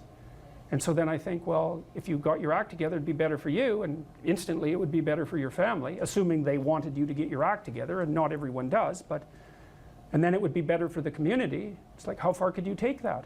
If you stopped wasting time, and if you stopped lying, and if you oriented yourself to the highest possible good that you could conceive of, and you committed to that, how much good could you do? Well, I would say, why don't you find out? So that's what I think you should do. You should find out. You don't have anything better to do. And there's nothing in it, as far as I've been able to tell, there's nothing in it but good. So maybe you could sort yourself out so that you wanted nothing but the good. And then maybe you could help make that manifest in the world. And maybe we wouldn't have all these terrible problems then. At least we'd have fewer of them, and that would be a start. So it's the answer to the problem of humanity is the integrity of the individual. That's the answer. So, and states that are predicated on that realization are healthy. So, and states that aren't are doomed to stagnation and catastrophic collapse.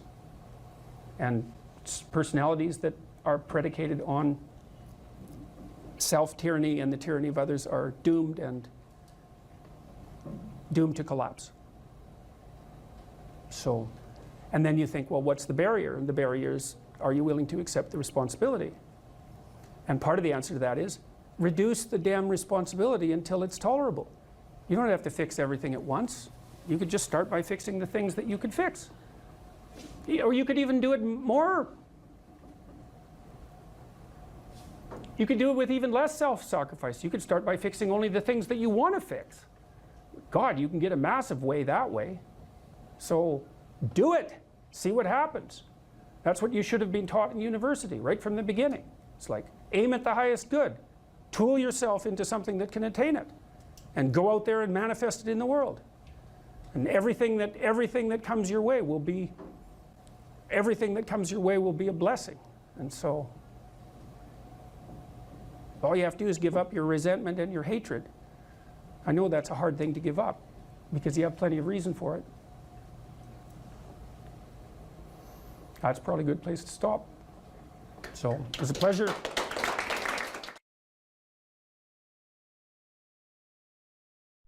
You're sitting on the edge of the bed trying to have an honest dialogue with yourself, and the little voice says, you know, it's pretty disgusting in here. And you think, well, I'm way above such trivial niceties as organizing my room. It's like, well, that's pride. That's arrogance. If you're above organizing what's actually yours, how in the world are you ever going to organize anything else? And so you get on your knees and you think, well, it's time to, you know, take a brush to the toilet. And maybe that's where you start. And that works. Like, that works. You start making those micro improvements, like real micro improvements, real on the ground, actual micro improvements to things you know that are wrong, you'll improve unbelievably rapidly. There's always people out there who are doing far better than you on pretty much anything you want to imagine.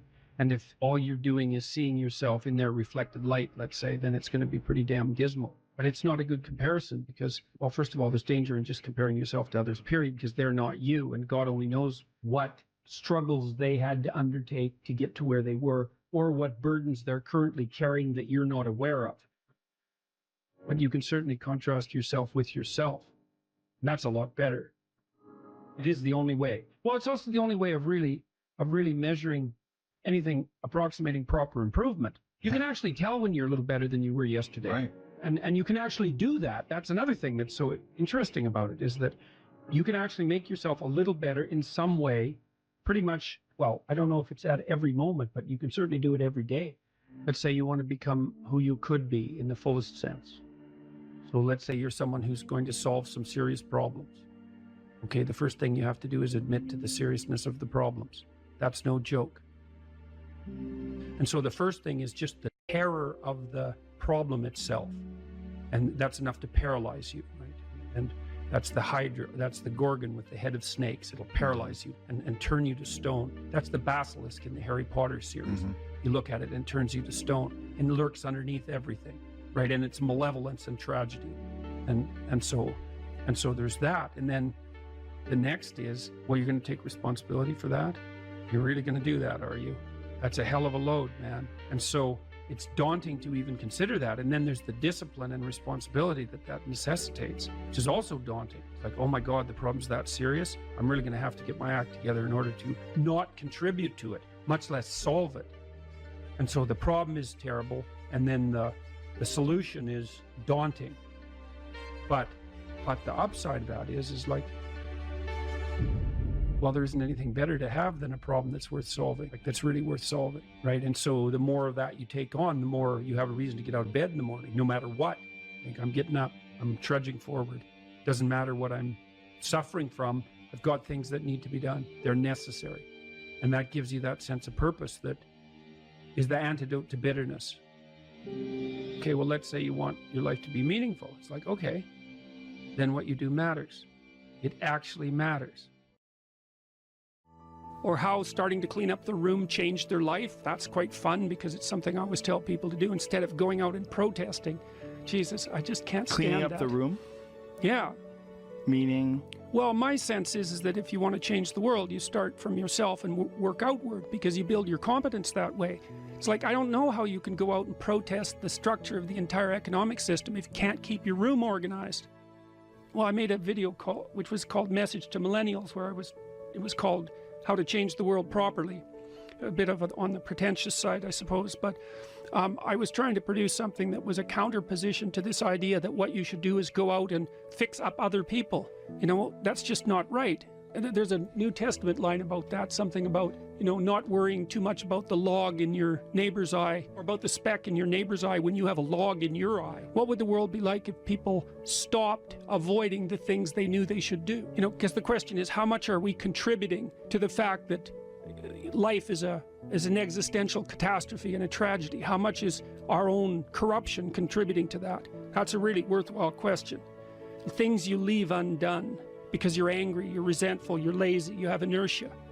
Well, you consult your conscience and it says, well, you know, that place over there could use a little work. It's the same as working on yourself, and so you clean that up because you can, and then things are a little clearer around you, and you're a little better off because you've practiced a bit, and so you're a little stronger, and then something else manifests itself and says, well, maybe you could like take a crack at fixing me up too. So you decide to do that, and then that gets a little bit more pristine. You know, and soon, and it's humble because you're not exceeding your domain of competence. You know, it's like, don't be fixing up the economy, 18-year-olds. You don't know anything about the economy. It's a massive, complex machine beyond anyone's understanding, and you mess with it at your peril. So, and can you even clean up your own room? No. Well, you should think about that. You should think about that. You only have to ask a stupid question once. You ask a stupid question, and if you're in a crowd and you ask a stupid question, 80% of the people in the crowd have the same question. They're just too cowardly to ask. But you ask and then someone actually tells you, you never have to ask that question again. You're no longer stupid. What stupid thing am I doing that I could quit doing? That I would quit doing? Because those aren't the same thing, right? Because you know there's stupid things that you're doing that you're just not going to quit doing because you like them. But there might be something on the edge there where you could stop that. If you want to know something about yourself, sit on your bed one night and say to yourself, you got to mean this, like you got to be desperate. This is no game, this. My life is not everything I want it to be, and perhaps it's not everything that I need it to be. And by need, I mean my life is so unbearable that the suffering that's attendant upon that is make me nihilistic, cynical, bitter, resentful, driving the proclivity to see evil everywhere except within my own heart. Like, these are problems, man. And you ask yourself, you sit on the bed and say, okay, man, I'm ready to learn something. What's one thing I'm doing wrong that I know I'm doing wrong, that I could fix, that I would fix? It's like, you meditate on that, you'll get an answer. And it won't be one you want, but it'll be the necessary one. You know, and it's often something that will point you to small things. Like that works. You start making those micro improvements, like real micro improvements, real on the ground, actual micro improvements to things you know that are wrong, you'll improve unbelievably rapidly.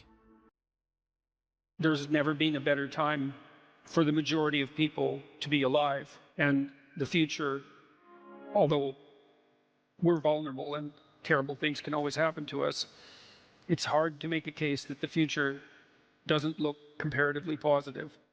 We're becoming extremely technologically sophisticated, and the world is changing at an incredibly rapid rate, and the only way we're going to be able to manage that in a positive way is if each of us, or as many of us as possible, are capable of making wise and careful and truthful decisions. And if we do that, then maybe things can continue to improve. You don't get people to stand up on their own 2 feet and to adopt responsibility if everything is given to them. And that's a real conundrum.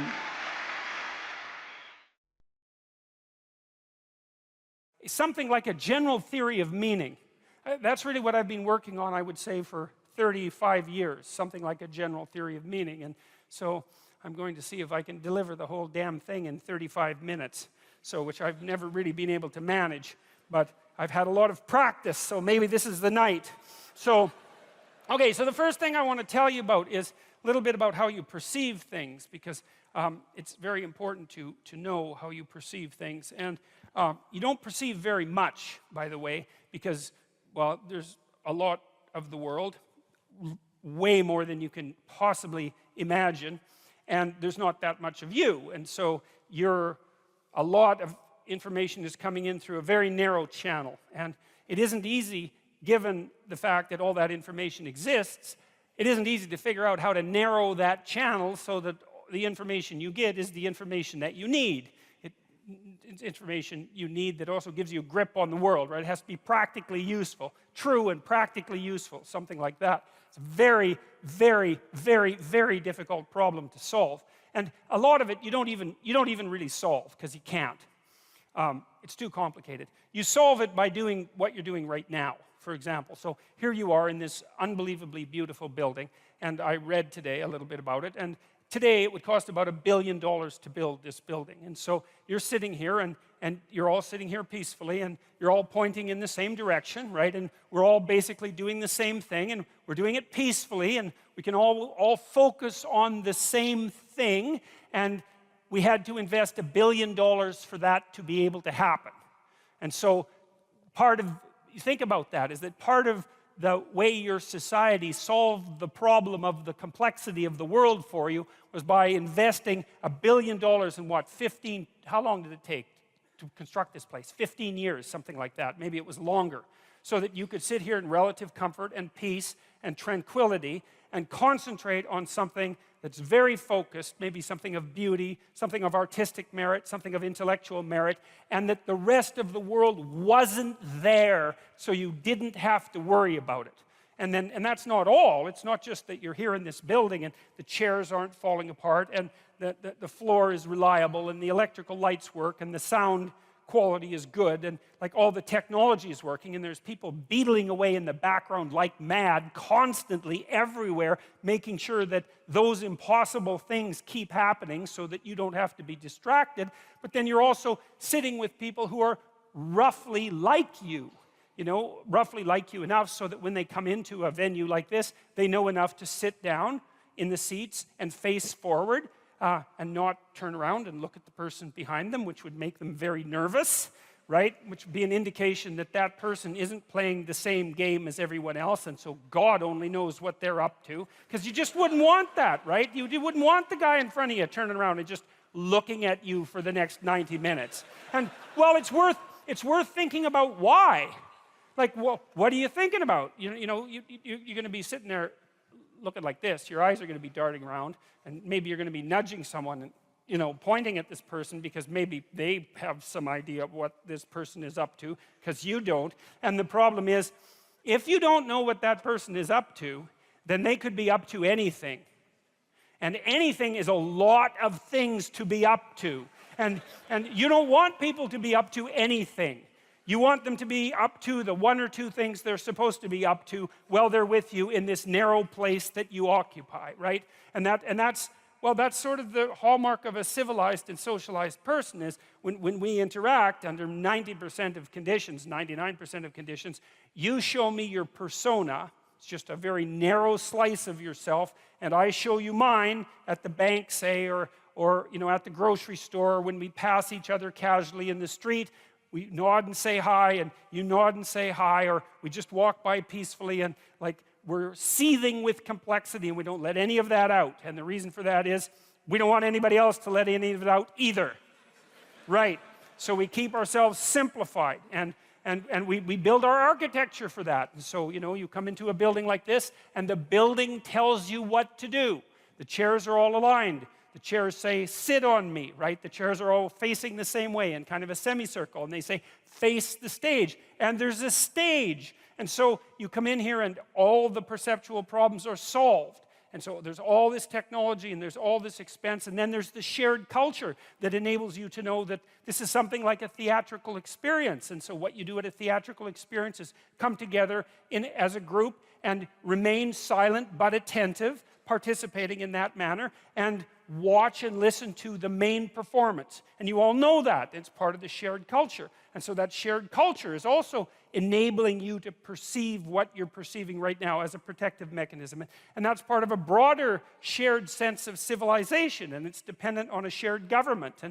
And then there's other forms of protection, I mean, well, the sun isn't shining on us too brutally because we have a roof, and we're not in danger of warfare because you have borders, and you have an armed forces, and you have policemen, and it's like, Christ, there's just things going on around you like mad to ensure that you can sit here so peacefully and so much as if the world isn't a complex place for an hour and a half and do something this focused.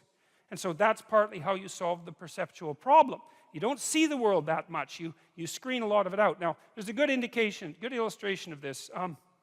A psychologist named Dan Simon did this famous experiment, which he called Gorillas in Our Midst. And some of you know about it, but I'm going to go over it because it's such a fun experiment to talk about, because it's so ridiculous and so illuminating, and because it's so relevant to what I want to continue talking to you about. So here's the deal.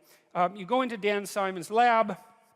He was at Harvard 20 years ago when he did this, and he was interested in this phenomena called change blindness. You see those kids' books sometimes where there's picture 1 and picture 2, and you're supposed to look at picture 1 and then look at picture 2 and see what's changed. It's actually hard. You look at picture 1, you say, well, I saw that. And then you look at picture 2, and it's different, but you can't see the differences. And you have to really compare back and forth before you can check out the differences. And that's what perception is like, is you're very blind to change, way more than you think. And way more than anybody thought before Simon did his experiments. And so he did this crazy experiment. So here's the setup. Video camera set up in front of a elevator bank, right? And so the camera would be here, the elevator bank would be about here, so it's pretty close-up shot. There's 6 people participating, 3 of them dressed in black, 3 of them dressed in white. The white team has a basketball, the black team has a basketball. They fill the whole screen, so it's not like they're way over in the corner this high and you can barely see them. They fill up the whole screen. You can detect their facial figures. It's close shot. You see their whole body, but it's clear. There's no tricks in it. And you sit there, and you're the experimental subject, and the psychologist or his assistant says, okay, here's your task. And you're there to be focused on a task, apparently, because you're in a university and you're in a lab and you'd expect to be focused on a task. And so you're already primed for that, and you're willing to go along with it to be obedient. But to be a good sport, let's say, that's better than obedient. And you want to do a good job because it's intimidating to be in a lab like that. And so you want to do a good job of whatever you're supposed to do. Unless you're a troublemaker, and you're probably not, because you wouldn't go into the lab to begin with if you were a troublemaker. So Simon says,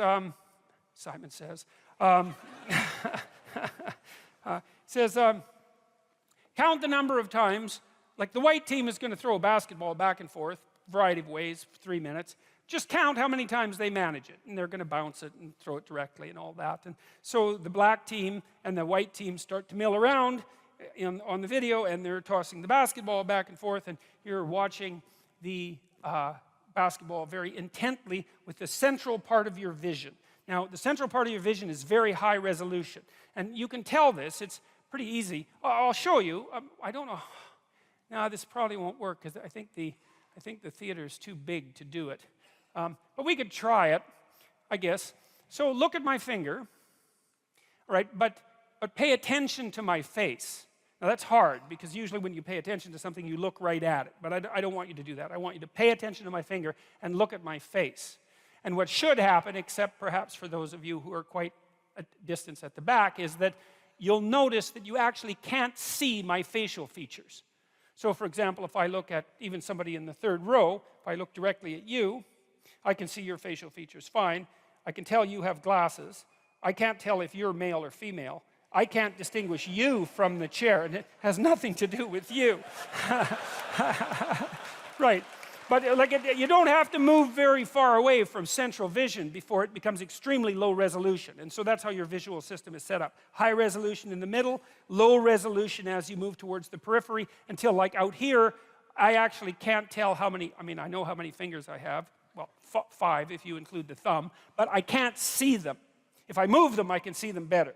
Because that's one of the ways your visual system overcomes its limitations, is that it's better at seeing movement than things that are stable. And that's because, well, if you're watching something and something suddenly moves, off to the right, it might be a good idea for you to shift your attention just to see what it is. And so that's a trick your visual system uses. But mostly it's foveal vision, and it's a very, very small part of your visual field, and it's extremely heavily neurologically innervated in the visual cortex. A lot of cells are devoted to that tiny area in the middle of your vision to make it as high resolution as possible. And it might be nice. Eagles have 2 fovea, by the way. They can see better than human beings. Their eyes, bald eagles, their eyes are as big as human beings, and they can see better than we can. They're the only animals that can do that. They have 2 fovea. But you can't have that high resolution vision across the entire span of your eyes, because then your head would have to be this big to carry that much brain around, and obviously that would be hideous and also counterproductive. So we do the best we can, and what it means is that we're blind to a lot of things that we don't think we're blind to. So anyways, so you're playing Dan Simon's game, and you're counting the number of times that the basketball is tossed back and forth between the white team, and he says how many times, and you say, being a good experimental participant, you say 16. And you're right, and he says you're right, and you think, oh, good, I'm smart enough to participate in a psychological experiment. And you feel good about yourself, It's a little self-respect boost, let's say, because you passed the test. And then Simon says, did you see anything out of the ordinary? And you say, most of you, some people notice, most of you say, no. What do you mean? And Simon says, well, the gorilla. Did you see the gorilla? And you think, well, what do you mean, did I see the gorilla? Like, there was no damn gorilla. I'd see a gorilla, right? If we're watching me on stage and a gorilla came out here, you'd see it. Maybe, as it turns out. It might depend on what the gorilla was doing. But in any case, so Simon rewinds the tape as you watch it, so that there's no tricks, and he says, don't count the balls this time, just watch. So it's a different command, right? So you have a different aim now. You're pursuing a different value structure. He says, just watch. And he rewinds it, and sure enough, you see the gorilla coming out backwards and being in the middle, and then going off to the side. And then he replays it for you. And a minute and a half into the 3-minute video, in waltzes this damn gorilla. It's a guy, because they didn't have a gorilla for obvious reasons. Ethics committees wouldn't allow them to use a real gorilla. And he's a big guy. He's not a small chimpanzee-type ape. He's 6'4", and he saunters out there and beats his chest like for 4 seconds, right in the middle of the screen, which you might think you'd see since it's right in the middle of the screen, and then he saunters off to the side, and you don't see it. And the question is, well, what the hell's wrong with you?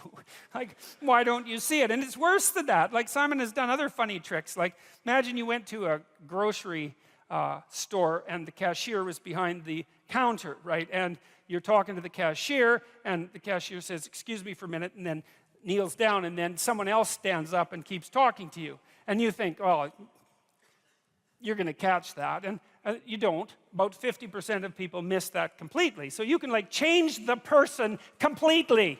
And the reason is, well, how much processing do you have to do to have a casual interaction with a cashier at a grocery store? And the answer is, not much, right? You don't have to do the processing doesn't have to be that deep. And you can kind of tell this because you can watch The Simpsons, or you can watch South Park, and South Park has like the world's worst animation, right? I mean, everything moves like this. It's all circles and triangles, and you don't care. It's like 5 minutes into the narrative, it doesn't matter that it's circles and triangles having a conversation.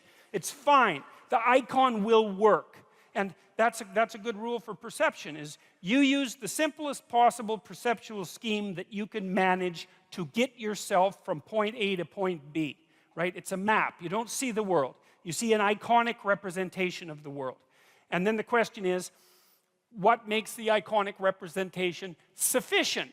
And I suppose sufficient means a couple of things. One thing it means is tolerable, right? It doesn't cause an excess of suffering and degeneration. It has to be functional, right? And then maybe a more specific example of that would be, well, it has to work, like a map works. A map is a low-resolution representation, but it's a good enough map if you use the map and you start at point A and you happen to be at point A, which is a good beginning for a map, and then you use the map and you get to point B and you think, good enough map. And that's really, that's us. That's how we think. That's how we construe the world. Our maps are really, the stories that we use in the world are really the maps we use to guide us. And they have perceptual implications. But that's essentially what you do. So now the question is, all right, what happened in the gorilla video? Well, what happened was you were aiming at something, right? You're aiming at counting the passes. And the question is, well, why were you doing that? And the answer is, well, someone told you to, asked you to. And then you might ask, well, why did you listen to them? There's lots of other things you might have done in the lab, but that isn't what you did. You did what you were asked to. And we might say, well, that's because you're reasonably cooperative and civilized. And then we might say, well, why is that a hallmark of cooperation and civilization? And we might say, well, reciprocity, like spontaneous reciprocity between strangers who have a bit of a contractual arrangement is part of civilized behavior, and so that's the appropriate thing to do. And we might say, well, you wanted to do a good job in the lab because you wanted to make sure that your status wasn't too low. You know, you could count to 16, and so you can give yourself a pat on the back of the head for that. And, you know, it's part of being a civilized person. And so there's a huge value structure behind that. Like, you didn't go into the lab and shoot it up, you know. You didn't bring a hand grenade, right? And you didn't sexually assault the experimenter. There's lots of things you could have done in there, and you didn't do those things. You just sat there and counted the balls and missed the gorilla. Okay, so, and there's complicated reasons for that. There are deep reasons for that. And so there are deep reasons for how you perceive things and why. So one of the pathways that's on display with regards to the formulation of an identity, let's say, is this injunction, which is really a temptation to love yourself. So we should take that apart. Now, the first question might be, well, what do you mean by yourself? And one answer to that is the person I am now. And you should love and feel good about the person you are now. And that's actually a dubious proposition for a variety of reasons. One is, whatever yourself is not only what you are. Yourself is also what you could become, and what you will and could become. And so to love yourself properly is not only to love what you are, who you are, whatever that means, but to love who you could become. Now, one of the things I've observed is that it's very demoralizing, let's say, for the typical young man. It's true for the typical young woman as well. So we'll say the typical young person who's miserable and maladjusted psychologically and socially. If you just go to them and say, well, you should feel good about yourself, because they think you're good just the way you are. You're perfect just the way you are. You should accept yourself just the way you are. It's like, well, okay, so what does that say about who I should become? Is that just now off the table because I'm already good enough in every way? So am I done or something? What about who I should become? And then, well, how should I feel good about myself when I don't? Because I'm not getting along with myself. I'm anxious and hopeless and nihilistic and depressed, and I'm not getting along with other people. So how is it that that's all somehow something I should feel good about without being deluded?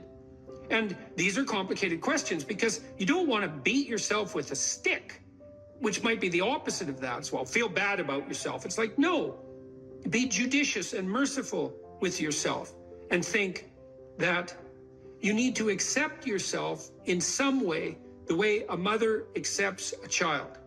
But the maternal spirit is not the only spirit that governs the love that a child requires properly. You have the paternal spirit of encouragement as well, which is, well, we need to shelter and protect you and to provide for your security the way you are, but you could be a lot better and should be, and I have faith that you could be, which is the love that I'm delivering to what you're becoming rather than what you are. And so love that you direct towards yourself is partly directed towards that maternal care that's sort of the minimum precondition for basic flourishing, combined with an attitude of encouragement towards the possibilities of your being. And so that's a much more sophisticated so-called self-love, partly because it's the kind of love that envisions you as something that unfolds across time. And it's a much richer conception, because it also implies that there's a responsible adventure to your life. Like you're not all you could be, and there's pain in that, and there's the necessity for a certain amount of judgment about that, and even a certain amount of exclusion, because what you are that is insufficient in some sense should not be allowed to propagate further. But if it's conjoined with encouragement, it's like, yeah, you're in a rough situation there, kiddo, but you know, here's some things about you that are virtuous and good, and they're pretty powerful actually, and if you just made those more manifest, you could dispense with a lot of this immaturity and misery, and you could expand yourself out into life physically and psychologically, and you could start walking this pathway that makes things better. And the thing is that as soon as you start walking the pathway that makes things better, then things immediately become better, because your whole orientation changes. And you know, if you're in a bad place but you're escaping, that's pretty positive, even if it's a bad place. And you might think, well, it's still bad, but it's better. It's like, well, that's a lot better than a bad place that's getting worse. That's for sure, because that's hell. Hell is a bad place that's getting worse. That's for sure. And so if you take the bad place and it's getting better, well, it's already not hell. That's a start. And so this notion of love, we've confused this with the maternal instinct for an infant. It's like, because an infant under 6 months is like, well, of course, your attitude towards an infant is you're exactly okay the way you are, in the sense that there's nothing to do with an infant under 6 months in the most fundamental sense, except to provide them with total care. But that's not what you do to any child that's older than 6 months. You start laying down some criteria for becoming, for improvement. And some of that improvement, because we can define it, well, there's nothing more perfect than a child, than a baby. It's like, yeah, but that's not true if the baby's 14 years old, right? It's true if the baby's 6 months old and actually a baby. But by 9 months, well, the child is going to start to interact socially. And now there's some principles that the child has to learn to abide by so that social interaction is optimized. And then you want to replace the infant with the toddler, who has a certain domain of autonomy and responsibility and a certain capacity for social interaction. And you want to replace the toddler with the young child, with the preschooler, who now can negotiate a shared social space. And you want to replace the preschooler with the older child, who's now capable of taking on as much domestic responsibility as is appropriate for that age. You want to take the infant who's entirely dependent and turn them into something that's autonomous and then socially integrated, and then socially integrated in a manner that's moving them towards individual responsibility. And the love is not only love that's devoted to what they are at any point, which is that encompassing maternal love, say, but the love that says, yeah, kid, you know, we're pretty happy you're around, but the new you is going to even be better. And that's encouragement, and that's part of love. It's half of love, that's for sure. And you want to direct that to yourself as well. It's like, you don't want to judge who you are so harshly that you just destroy yourself and everything is cast into the pit. You want to take a look at yourself and say, look, you know, you're a person among persons, and you have intrinsic worth, and you have your flaws, your sins, your domain of ignorance and inadequacy, but that doesn't mean that you're entirely worthless because of that.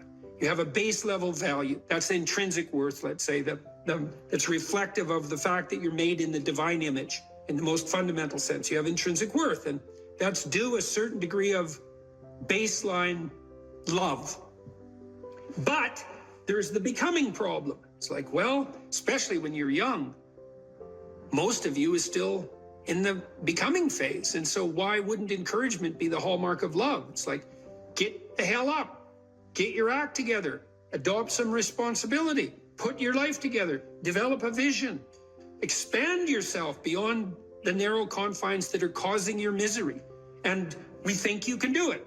You could do it, you should do it, the world would be better off if you did it, you'd be doing better if you did it, everything would work out better. Why would we not work to make everything work out better? And you're the person who could do it. And you tell young people that, and they think, well, no one ever told me that before in that way. And they think, well, maybe I should get my act together. And then they go out and try to get their act together in some micro ways, and they think, well, turned out that worked, and I'm less miserable. I could try doing it a little bit on a broader scale. And they try that, and they think, wow, people seem a lot happier with me. I have more friends, and I'm more popular, and I'm a little more physically attractive because I'm standing up a little bit straighter. And then away they go. And why would you, unless you believe that human being is corrupt and pathological in its essence, which many people now seem to believe, or at least some dread spirit seems to insist, and people agree with it. If you don't buy that, then you think, well, yeah, you unfold, man. Unfold all those manifold possibilities that lurk within, and be a force for good in the world, and that'll be the adventure of your life.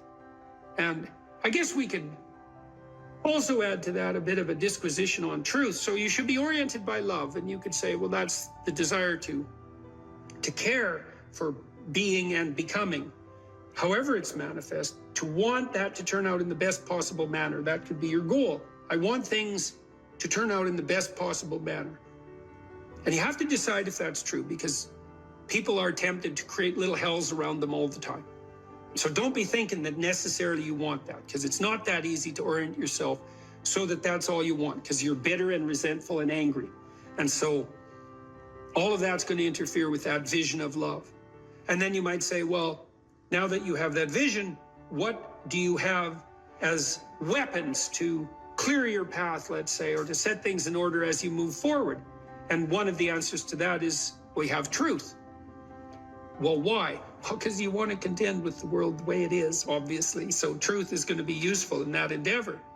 And then you might say, well, if I could get away with something by not telling the truth, why shouldn't I just lie? If I could get what I wanted, and if I could avoid responsibility, why not lie?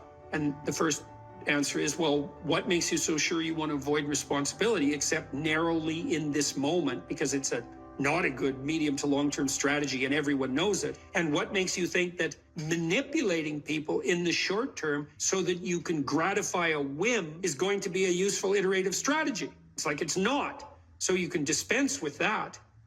And so what do you do when you tell the truth? Instead, is you predicate your actions on an axiom of faith, which is that nothing better can happen than that which happens if you live in truth.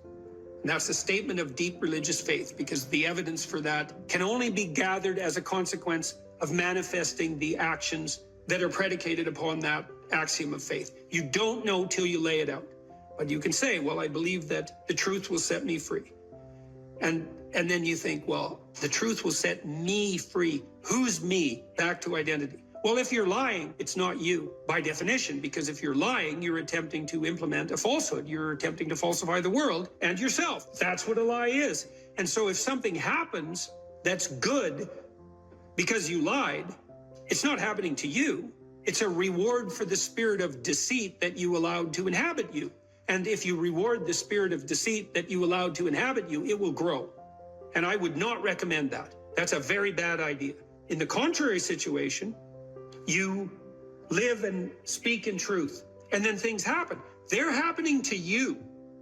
That's your life, man. That's your adventure. And one of the things that's very interesting about the truth in that regard is that it provides a certain optimal unpredictability. You know, if you're talking to someone, you think, maybe you're being interviewed, or maybe you're having a discussion with someone, you think, I'd like to impress this person. It's like now you have a little vision of what the instrumental outcome of the conversation could be so that it reflects positively on some narrow conception of a desired future state. I want this person to be impressed with me. So I'm only going to say things they want to hear and that sound impressive. That's all lies.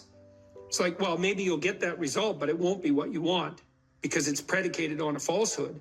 Instead, you could just have a conversation with the person, like a real conversation. It's like, what do you think? Here's what I think.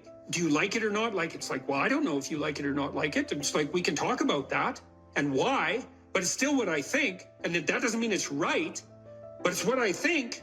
Well, then you lay that out, and then what happens to you is what happens to you. And then it's unpredictable, because imagine you're speaking deceitfully and instrumentally. You want something from someone. Okay, well then you're lying, so the you that receives is not you. It's the spirit of deceit. And it's also, you're instrumental because you think that that narrow vision is optimal, even though it requires deceit. You can just throw that away and you can say, well, I'm going to say what I think, carefully and judiciously, feeling out the words, and then I'm going to accept whatever happens, no matter how unpredictable. And then what you'll find is that's where you have adventure. Because you might ask too, well, what do you have to offset against the catastrophe of life? Responsibility, friendship, place, job, career, education, all of that. Adventure. Adventure. Is the adventure worth it? Well, if you tell the truth, you will have the adventure of your life.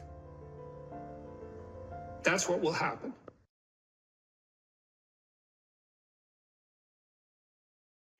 I have no direction or goals in my life at the moment. What can I do to regain my compass in life?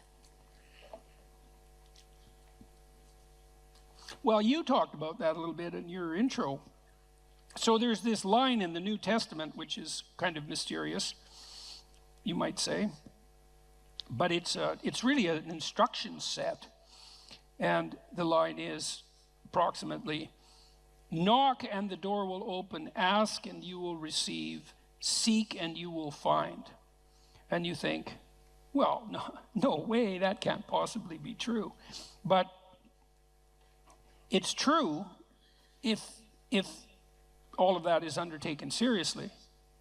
So one of the things that Tammy and I learned to do when we were trying to adjudicate our arguments, and we both tried to abide by that, was like, if I'm upset with her, let's say, it's clearly because she's done something wrong. One of the things that I'm required to do is let her know what my conditions for satisfaction are. It's like, what do I want? And I have to be able to tell her. And I might object, well, if you loved me, dear, you'd know what I want. And people say that to each other all the time, and they should immediately get slapped for that. It's just like, I'm too stupid to know what I want, let alone figure out what you want. You don't even know what you want. So it's good to kind of clue your partner in.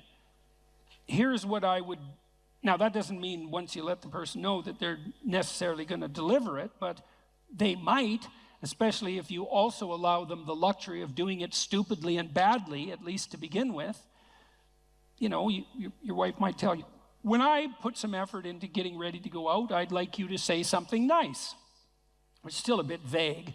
It's like, okay, dear, exactly what would you like me to say? Well, that's an annoying thing for your wife to have to think through, and it's annoying for you maybe to have to mouth those words, but, you could do it stupid and badly 20 times and maybe get a little expert at it, and by the 100th time, you're like world expert at compliment deliverer, and you can encourage her to pursue her interest in attire, let's say, and why isn't that a good thing for both of you?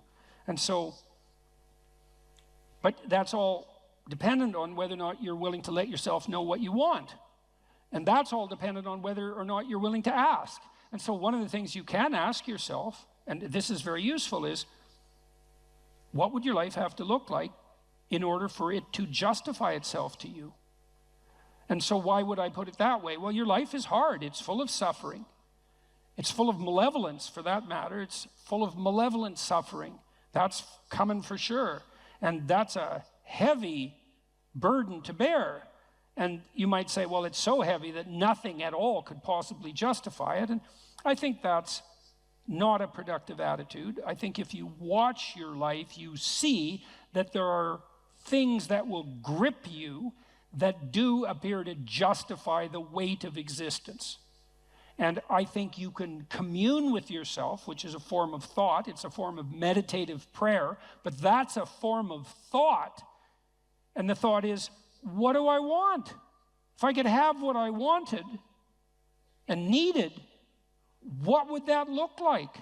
And you might say, well, why would I associate thought with meditative prayer? It's like, well, what the hell do you think you're doing when you're thinking, if it isn't praying? It's the same thing. You first of all, you formulate a question, what do I want? And then you ask it. And you might say, well, who are you asking? Well, you're asking yourself. That would be the classic modern answer. It's like, well, if you're the person with the answer, why did you have to formulate the question? And so what are you doing when you formulate the question? And what you're doing, really, what you're doing is you're opening yourself up to revelation. And you might say, revelation from what? And that's a good question, no doubt about it. But in some sense, it's a revelation from the ground of being itself. You ask yourself a question, if I could have what I needed and wanted, what would that look like? You'll get a dream, you'll get a vision, and it comes to you. That's the most accurate way of describing it. It makes itself manifest in the theater of your imagination. And in precise proportion to your willingness to actually formulate the question. It's a rather frightening question, to find out, to allow yourself to ask yourself what it is that you really need and want, because you simultaneously make the conditions for failure clear to yourself. And people like to keep that sort of thing foggy and vague so they don't have to hold themselves accountable. But that's a dreadful mistake. That's why I wrote Rule 3, do not hide unwanted things in the fog. It's like you should sharpen your aim. You should specify your goals. Now, the price that comes along with that is you'll know when you fail. But the advantage is you'll know when you fail. You can learn. Now, more practically, you don't know where you're going or why, the person who asked this question. So let's decompose the problem a little bit. I don't know what to do with my life. Well, that's a pretty vague problem, because your life that's a big, complex, multidimensional thing, and the probability that you're going to be able to formulate an answer to the question, what's the meaning of my life, is pretty much zero. Because, well, what do you want, a one-sentence answer? Like, it's a one-sentence question. You think there's a one-sentence answer? That's not helpful. And so what I often did practically in my clinical practice, and this is useful to know, especially if you're a bit lost, is, well, where do people generally derive their sense of meaning? And it's not that complicated to figure that out. And this is also a conservative perspective in some sense. Well, most people need or want an intimate relationship and some family interaction. Maybe that's children, maybe it's with your parents or your siblings, but zero family interaction is generally not part of the optimized human condition. Most of us would like to have a friend or two. We need a job or a career to keep body and soul together, but also so that we're in harness and we can pull against a weight that in a noble and productive and generous manner. We perhaps need to be engaged in something creatively. We have to take care of ourselves mentally and physically. We should adopt some civic responsibility.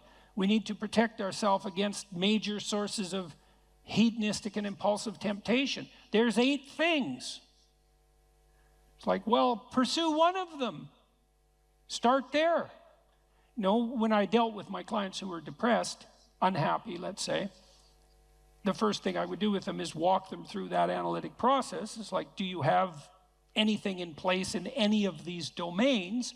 Sometimes I had people who were doing pretty good in all 8 areas and were still unhappy. Those people were depressed, technically, right? Because their lives were actually in pretty good order, but they were miserable. There was something wrong with them. They were ill in some way that was lowering their mood, destroying their positive emotion. Other people would be batting 0 on all 8 fronts. Like, they weren't depressed, they just had terrible lives.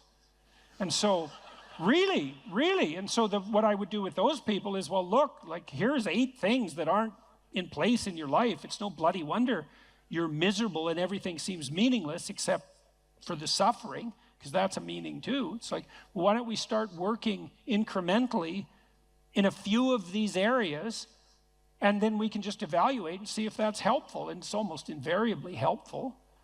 You know, and part of that is, well, specify. You ask yourself, well, what do I need that I don't have? Well, maybe I'd like to have a partner. Okay, well, I can't just leap from not having a partner to being happily married in one fell swoop. There's intervening steps. One of the things I used to do with my clients who were lonesome is say, well, look, have you tried online dating? No, I'm too afraid. It's like, well, no wonder you're afraid of it. You have your reasons. But we could start small. It's like, why don't you write out a dating profile? Don't post it. Just go online one of these sites and write out a profile. Who are you? What do you have to offer? And what do you want? Think it through. Write it out. Come up with a coherent story about a coherent representation about who you are, and then figure out what you want and see how that works. We can play that through, and then maybe when you develop that in a manner that feels solid to you and reliable and genuine, and you've also developed a vision of the person that you're trying to attract, that would help you feel confident in your happiness. If you actually met that person, well, then you're ready to go. Launch it on the site and talk to the person. You know, first maybe it's just text, and then maybe it's coffee. And, you know, there's incremental ways of doing this, and you can do that with all of those 8 domains. It's like, get yourself a life. And if you're firing on all cylinders in all 8 dimensions and you're still depressed, and this is a specific answer to the person formulating this question, if you're still unhappy, you should probably go see someone, because you're probably sick. You know, if you've got all of those, if you have all that skill and you have all those relationships and activities in place, and you still are suffering an excess of anxiety and pain and insufficient hope and motivation, it's highly probable that something's afflicting you that's in the nature of an illness. But if you have none of those things, it's like, well, it's no wonder you're miserable. Misery is the default human condition in the absence of sustaining meaning, just like hunger is the default condition in the absence of food. And you need productive engagement, productive, generous, reciprocal engagement, in order to provide you with the genuine meaning that sustains you in life. And the pathway, a lot of the pathway to that is pretty pragmatic and practical. You got no friends? That's likely a problem. You're a creative person, you have no creative outlet? That's not going to work out for you. No, you're lonesome because you don't have an intimate relationship. That's a source of pain. Those things have to be rectified, and you can do that incrementally, and that works. So that's a practical pathway to incremental improvement. And one of the things that's cool about that, because you might be thinking, oh my God, this is hopeless. I don't have any of those 8 things. I might as well just end it all tonight. It's like, and people certainly think that, and I'm not making light of it.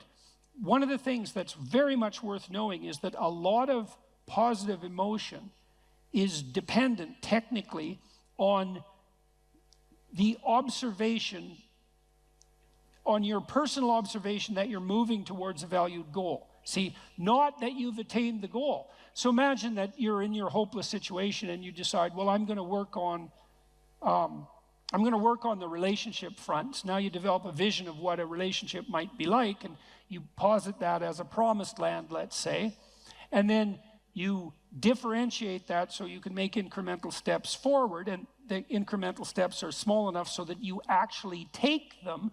As soon as you start to take them and you observe yourself moving forward in relationship to that goal, then first of all, you'll be stabilized on the anxiety front because now you have a purpose that's finite and defined. And second, you have positive emotion because you experience positive emotion in relationship to observing yourself move towards a valued goal. So right away, you don't have to attain the goal in order to be meaningfully engaged. You just have to be on the pathway forward. And so you can benefit from this almost immediately.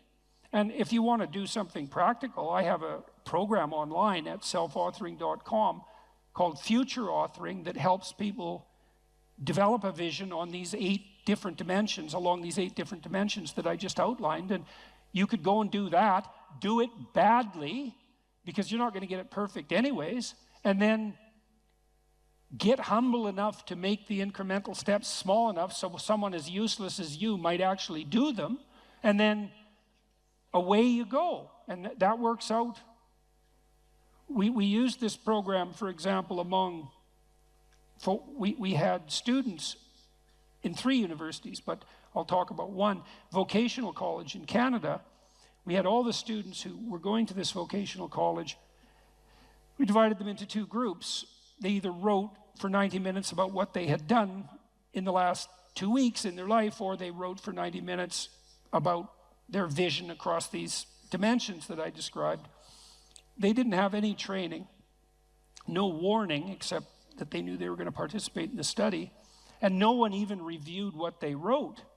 And we dropped the dropout rate of those students by 50% in the first year. All they needed was a compelling vision, and that's what we all need. We all need a compelling vision. We're visionary creatures in the literal sense. We need a compelling vision, and one of the things our society does very badly is to encourage people, is to let people know that they are visionaries and to encourage them to develop for themselves a compelling vision. It's very sad that we don't do that, especially because if you do that with people, the results are spectacular and immediate.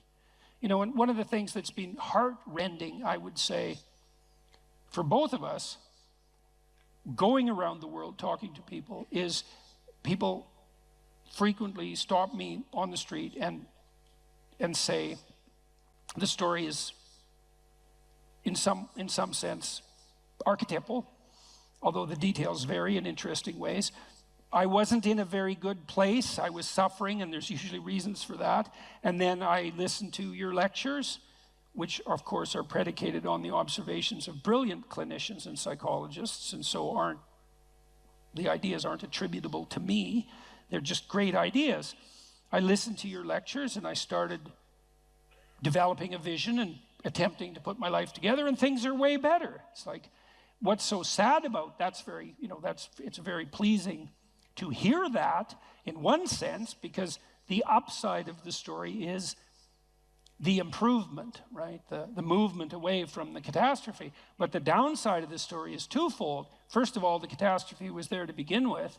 And second, it didn't take much encouragement to fix it, which brings the question right up to the forefront. Why the hell wasn't that encouragement there to begin with?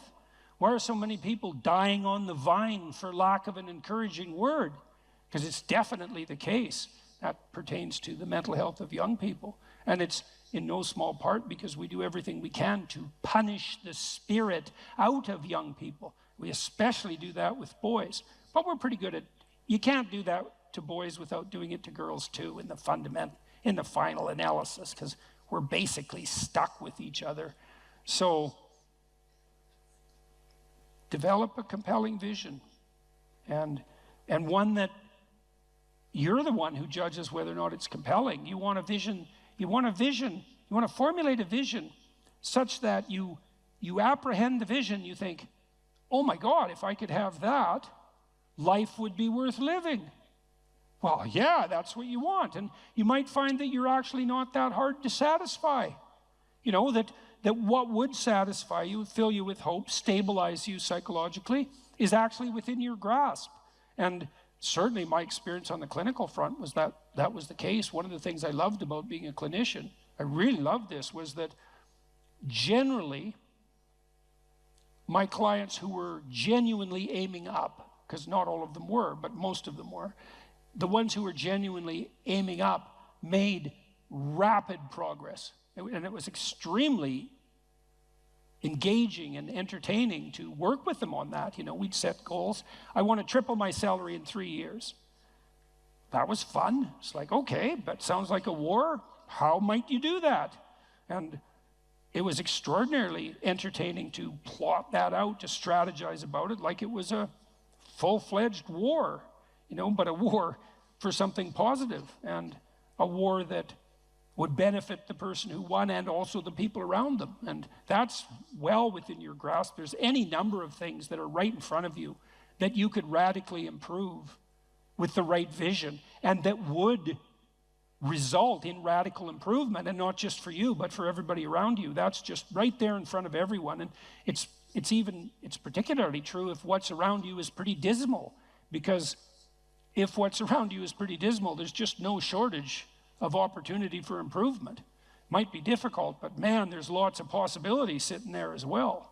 So aim up, get a vision, man, and pursue it. And the more of us that do that, the better things are going to be. And it would be better if they were better than if they were worse. And we're certainly trying to sort that out on the cultural front at the moment. It's like, let's aim up, eh? Because down is a very deep hole. And maybe we don't want to blunder into that again.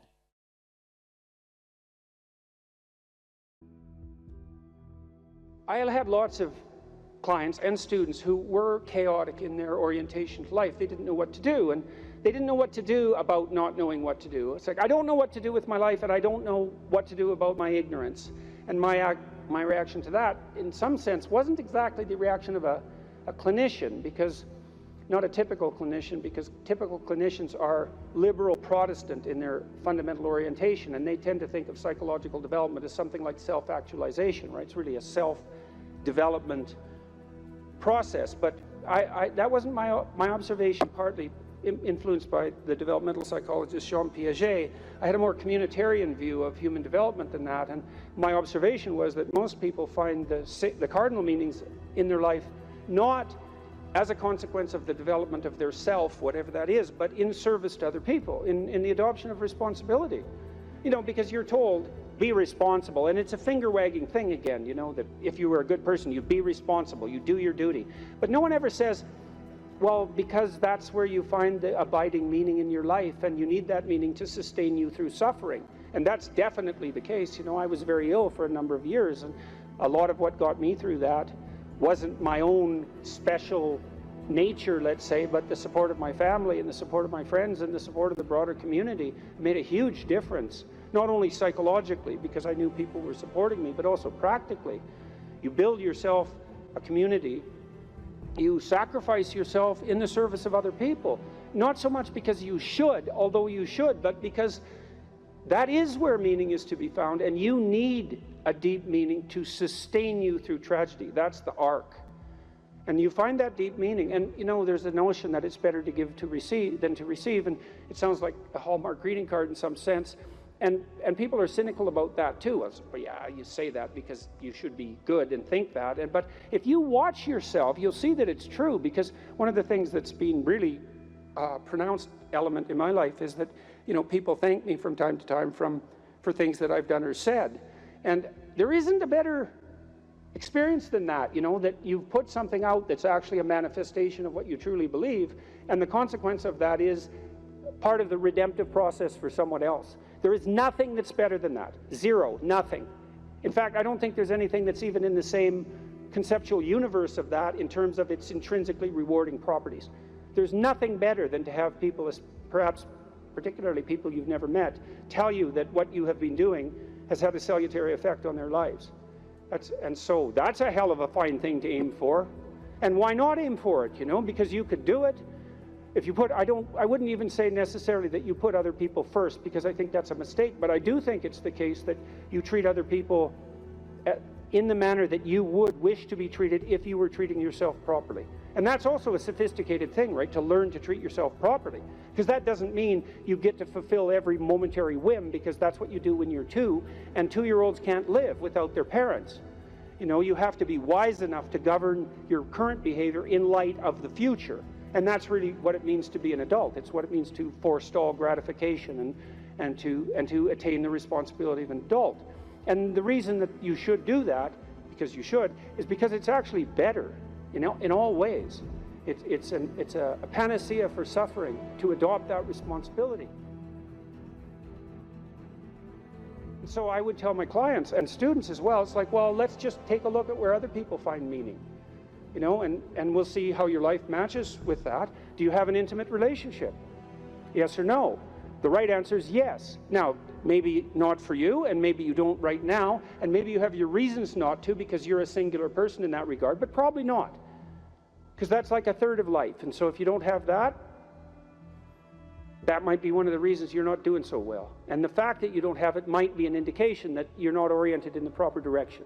Oh, I can give you an example of that. I had many people question me when I was just on tour. This is a question that came up quite rapidly, often in the Q&A sessions. How do I find the right person when I'm dating? How do I find the person who's right for me when I'm dating? And I got that, or on the internet, I got that question like 3 times in a row, and I thought, because I always think this, what about that question? What's wrong with that question? Something wrong with that question. How about, how do I conduct myself so that I am the best possible partner? Now that's a whole different, right? That's a whole different conceptual universe, and virtually no one ever asked that question. And I would say, well, if you want an answer to the first question, which is how do I find the person who's right for me, you actually start by asking the second question, which is what can I bring to the table for someone else? And if you're really good at bringing something to the table for someone else, hey man, people might be lining up to be your partner. And if they're not, then you might think, well, maybe I'm just not bringing the right thing to the table. And that's worth thinking, especially if you're desperate, you're lost, and you're alone. It's like, maybe I got this wrong. And I usually sort of top that with the suggestion that even if you did find the person who was perfect for you, and they're that perfect, what makes you think they wouldn't take one look at you and run screaming away? And they likely would if they were that perfect, because, really, are you that much of a catch? And if you think you are, that might be part of the problem. So that's one, right? Intimate relationship. So I would say to you at the crossroads, develop a vision for your relationship. There's a gospel saying, which is, of course, impossible to comprehend or believe. Knock and the door will open, ask and you will receive, seek and you will find. And people think, well, no way, the world's not constituted like that. It's like, it goes back to the idea of aim. If you don't aim at it, you're not going to hit it. And it might also go back to a question about what do you mean by ask and what do you mean by want? Because it isn't just some casual request. You're praying to God, I wish I could find my wallet or something like that, as if he's the casual granter of magical wishes, like a fairy with a magic wand. It's not that. Asking means something like this: I am willing to give up everything that I'm doing wrong so that I can put things right, if I could know what right was. And that's you're on your knees when you say that, man. And maybe if you're on your knees, you get the answer. And so that's worth thinking about. So, if you knocked and you wanted to walk through and you asked and you wanted to learn, you know, and you sought because you wanted to find, maybe you would receive and be answered and find, but not without aim. And so I might say, well, look, if you could have the relationship you wanted, you get to have the relationship you want and need, but you have to know what it is. And so then you need a vision of that. It's like, and a developed vision, you know? Not, I need to find the person right for me. It's like, what do you mean by that? No. How about, how are you going to treat your partner when they come home from work? How about something that concrete? Or how would you like to be treated when you come home from work? Or what sort of partner do you want in relationship to their attitude towards children? You have to make it real, you know, like it's the story of your own life, which, by the way, it is. And then maybe you find it, because at least once you've developed the vision, if it manifests itself, you'll recognize it. That's something. Why don't you set your family right? No, you need siblings. Maybe you don't have them. Set your relationship with your parents right. Fix your relationship with your father, with your mother, with your siblings. The same thing. And then what sort of relationship do you want to have with your children? You know, if you could have what you wanted. I had a very good relationship with my children. My daughter, as I said, was very ill, so that made things complicated. But I had a great relationship, and still do, with my son. It's one of the lights of my life. And we concentrated on making that relationship pristine, you know, both of us, and my wife as well. And so you imagine, well, I want my son to love me. I want my son to respect me, and vice versa. I want a child who can make mature decisions. I want someone I can rely on. I want someone who other people gravitate towards. Because I can have what I want if I'm willing to make the proper sacrifices. And so that's a good thing. Could you set your family straight? Well, you need a job or a career. And so what can you offer, and what can you bring the world in that regard? And then I would say, well, if you're thinking about career success in this Tower of Babel manner, then that's a temptation. But you might think, well, how much good could I do if I had the opportunity in the shortest possible period of time, if I went all in? And then there's an aim, man, there's an aim. And then you might think, well, what would that look like? You know, if I was a light to my community, if I was a light to the people I work with, who would I be if I was like that? And then you can conceptualize that, and you can see when you deviate from it, and why couldn't you correct for the deviations and move towards that? And then you might say, well, are you going to make productive use of your time outside of work? Productive and generous use of your time? Productive, generous, and meaningful use of your time. How about that? You're going to control your susceptibility to temptation, regulate your alcohol and drug use, because alcoholism takes out lots of people. Regulate your sexual temptation. You can control yourself for some reason that's worth controlling yourself for. You know, because there's something to being sybaritic. There's at least the momentary pleasure. It's not nothing. And you're not going to sacrifice that, if you have any sense, unless you sacrifice it to something clearly better.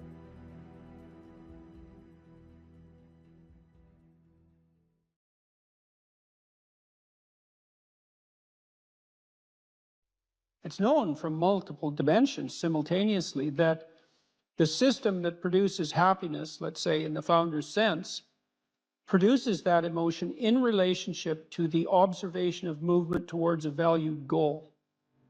And so you can derive some conclusions from that. The first is that without a goal, there's no happiness, by definition, because happiness marks movement towards a valued goal. The next is, well, the higher the goal, the more value there is in the observation of movement towards it. And so out of that, you might ask, well, then what's the highest goal? Because why don't we go for that? Well, then you could say, well, you should do your best for the best.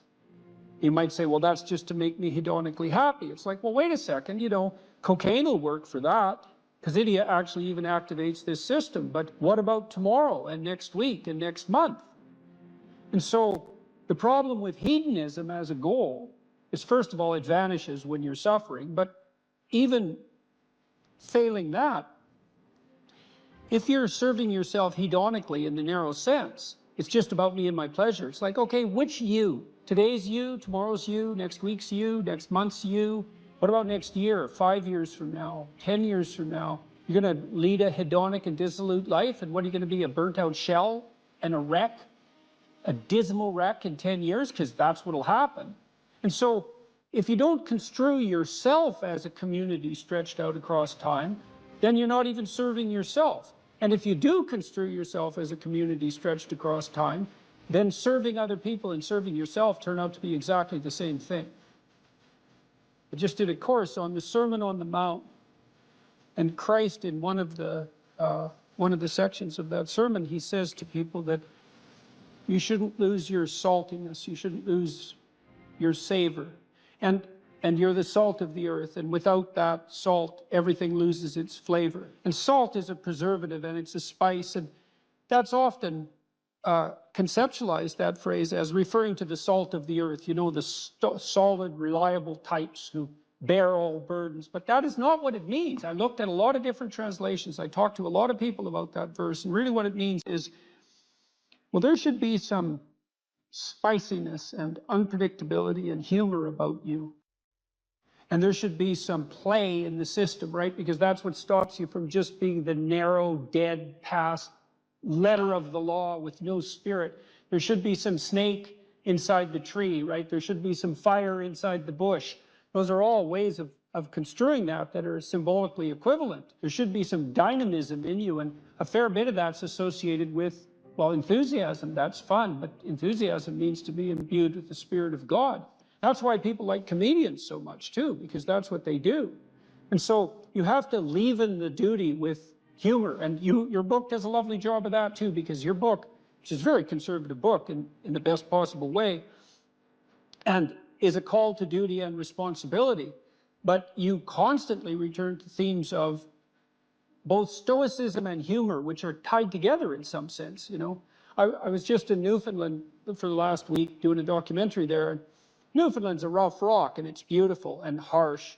And the people there are tough and resilient, man, because they had to be. And Newfies have a great sense of humor, and they're always making fun. And that's a necessary leaven, right? That ability to deal with serious matters with a light touch.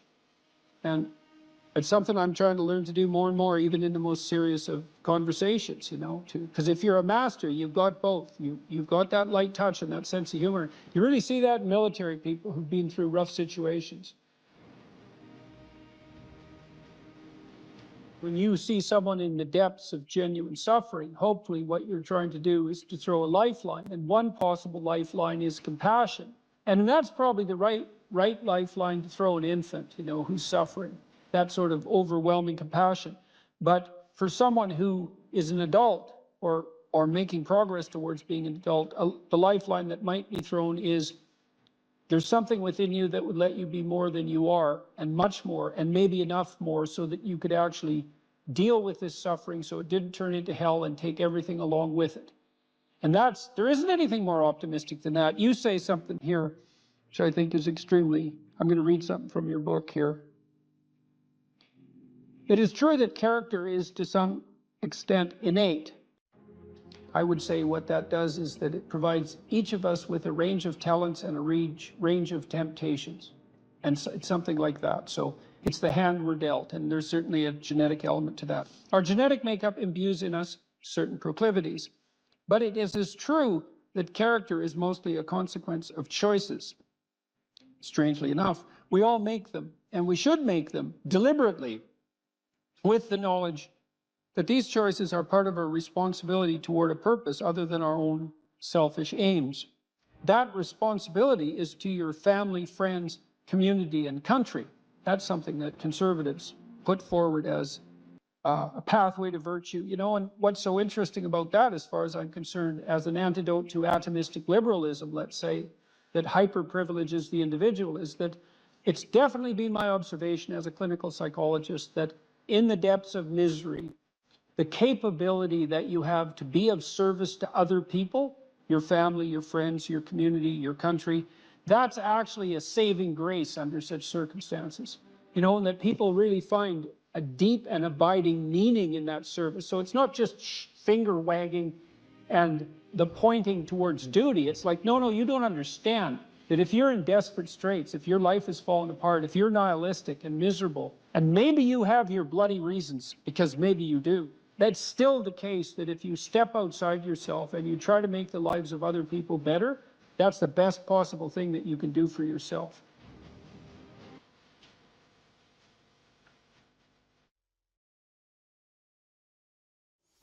I called the course Personality and Its Transformations, and I think you could think about that as a restatement of the idea of being and becoming.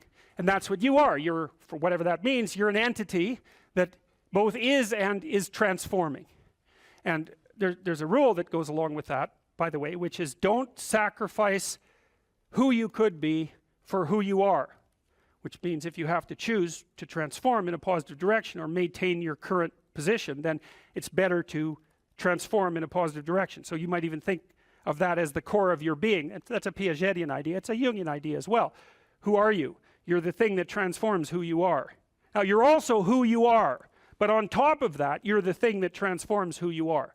And I do think that that's not an arbitrary statement. You know, one of the things that modern universities do dreadfully now is convince their students that value structures are relative, and that's a big mistake. There's a lot of things wrong with that idea, and one of the things that's wrong with that idea is that doesn't include what I just mentioned, which is that's a good moral rule, is you are the thing that is and you're the thing that becomes, and you should put the thing that becomes at a higher place than the thing that is. That means you also have to allow yourself to shake off those things about you that you might be pathologically attached to, habits and people for that matter, ways of thinking, all of those things. You have to allow yourself to shake those off, and that's more like a burning. That's why the phoenix is the symbol that it is, right? It's old and it deteriorates, it bursts into flame, and then it's reborn. It's like, well, do you want to be reborn? It's like, well, that's not the question. The question is, do you want to burst into flame? And the answer to that generally is no, but that's the wrong answer. The right answer is you let all that nonsense burn away. And you know, and you might say, well, I don't know what I should leave behind, and the answer to that is that's a lie. You know some of the things that you should leave behind. All you have to do is ask yourself. You'll come up with a list instantly of 100 stupid things that you're doing that you know you could stop doing. Some of them maybe you don't know you could stop doing. It's like, well, fine, leave those alone for now. But there's a bunch of things you perfectly know well that you could stop doing that would improve your life. And so do that, see what happens. That's a good idea. All right.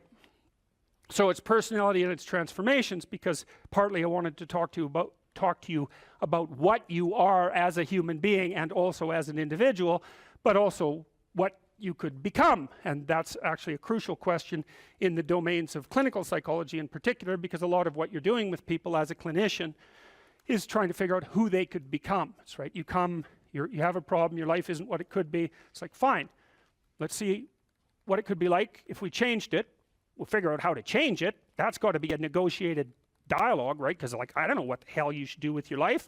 I can help you figure it out, maybe we can talk about it, but you are the person who has to decide if the things that you're aiming for, you know, get you out of bed in the morning, because that's at least one of the crucial issues. So you got to specify the goal, and then you got to specify the transformation processes and start practicing them. And you have to understand that you're going to be bad at it, but it doesn't matter, because bad's fine. Persistent is what you need to be. If you persist with tiny improvements, if you persist, you win. So okay, so in a broader context, you can think about this as a more fundamental ontological question. So one question is how you should act in the world. The other question is, well, what is the world? And that's a complicated problem. This is a scientific answer to that question, and that is that the world is a collection of objective phenomena, and that's a very powerful perspective. And we have a good method for determining what the world is like as a collection of objective phenomena. And that's made us very technologically powerful, and so more power to us and all that, but leaves a question unanswered. And the question is, well, the world isn't just a place of objective phenomena, because it's not a panoply of inert matter. It has living conscious creatures in it, and they're a different order of being. And the fundamental issue for conscious active creatures is not what is the world from an objective perspective, but how it is that you should conduct yourself in the world. And that's a And there's a kind of unbridgeable gap between those two domains of inquiry. And I think the reason for that is that there's the scientific method removes value from its descriptions. That's actually what it does. And so once you're left with value-free descriptions, it's very difficult to extract out a value proposition from them, because that's the scientific method removes the value propositions. You're supposed to be left with only that which is objective, right? And value propositions are in the domain of the subjective. So I think the idea that you can derive what you should be or do from a collection of facts is flawed, A, because the collecting the facts themselves gets rid of the value structure, but B, there's an infinite number of facts, and so how are you going to pick which ones should guide you? You can't. You can't. You have to do something else. The facts do not tell you what to do with the facts. You need something else to help you figure that out. Well, it's come to me over the years that that's what the narrative cognitive framework does. It's the framework that we use to specify how we should act in the world. And so you could divide the world into the world as it is and the world as perhaps it should be. That gives you some direction, and you need that, and we know this technically, right? You need direction. The reason for that is it's direction that produces primary positive emotion. And so if you need positive emotion to move through life, which you do, because you can't even move without positive emotion, and also positive emotion is a good bulwark against terror and pain. If you need those things, then you need direction, you need a goal, you need a value structure. So that doesn't seem particularly disputable to me. You could still say, well, what value structure? It's like, okay, fine, that's a good question. But I've thought a lot about that too. So if we're going to adopt a value structure, there's a couple of rules that go along with it. And this is why the bloody postmodernists are wrong, as far as I can tell, is A, it can't just be my value structure, because I'm stuck with you. And we're both stuck with all these other people. And so if I'm going to lay out a value structure, which is a way of interpreting the world, let's say, and there's an infinite number of potential ways of interpreting the world, it's like, yeah, fine, no problem, except that I have to interpret the world in a way that I can use while I'm dealing with you, and while the two of us are dealing with everyone else, and while all of you are dealing with everyone else. And so that's the Piagetian game proposition. If you want to be a popular kid on the playground, you better play games that other people want to play.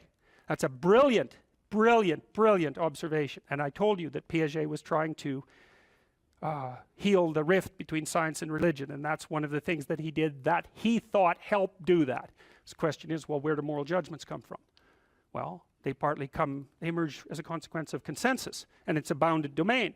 If we're going to occupy the same space for any length of time, and those are two critical propositions, the same space and a long time, then we have to figure out how to play an iterative game that doesn't spiral downward, hopefully that might even improve, that we both don't object to, because otherwise it's not going to work, right? You'll walk away and play another game, or the game will disintegrate catastrophically. So there's massive social constraint on what constitutes an appropriate frame of reference. So much for the relativist argument. And then there's another issue that's equally relevant, and it's associated with the idea of objective reality to some degree, but that's not exactly correct, because it's not exactly objective reality. Let's say that you and I decide to occupy the same place for some substantial amount of time, and we figured out how to solve the problem of being together. But you and I still have to figure out how to solve the problem of being together in a manner that doesn't make the world object too much. And it isn't just other people, although that's a huge part of the world. You want them to not object. You may even want them to support you. That would even be better. But you also have to deal with the tendency of matter to object. Because so your mode of being in the world, your interpretive framework, as a description of how you should act, is actually the laying out of a strategy that will produce the ends that it predicts, which are the things that you want. So this is the pragmatist perspective. This was worked out by William James and his people back in the late 1800s in New England, the only genuine brand of American philosophy. And what the pragmatist said is, how do you decide if something's true? The answer is, how the hell can you? You don't know anything. Well, that's true, but that isn't helpful, because there you're stuck with the problem of how to be in the world. Well, so what you do is you lay out a mode of interpretation that has an endpoint. And then you run the mode of interpretation, embodied, right, because you act it out. And if it doesn't produce the outcome, then it's not well, let's say true.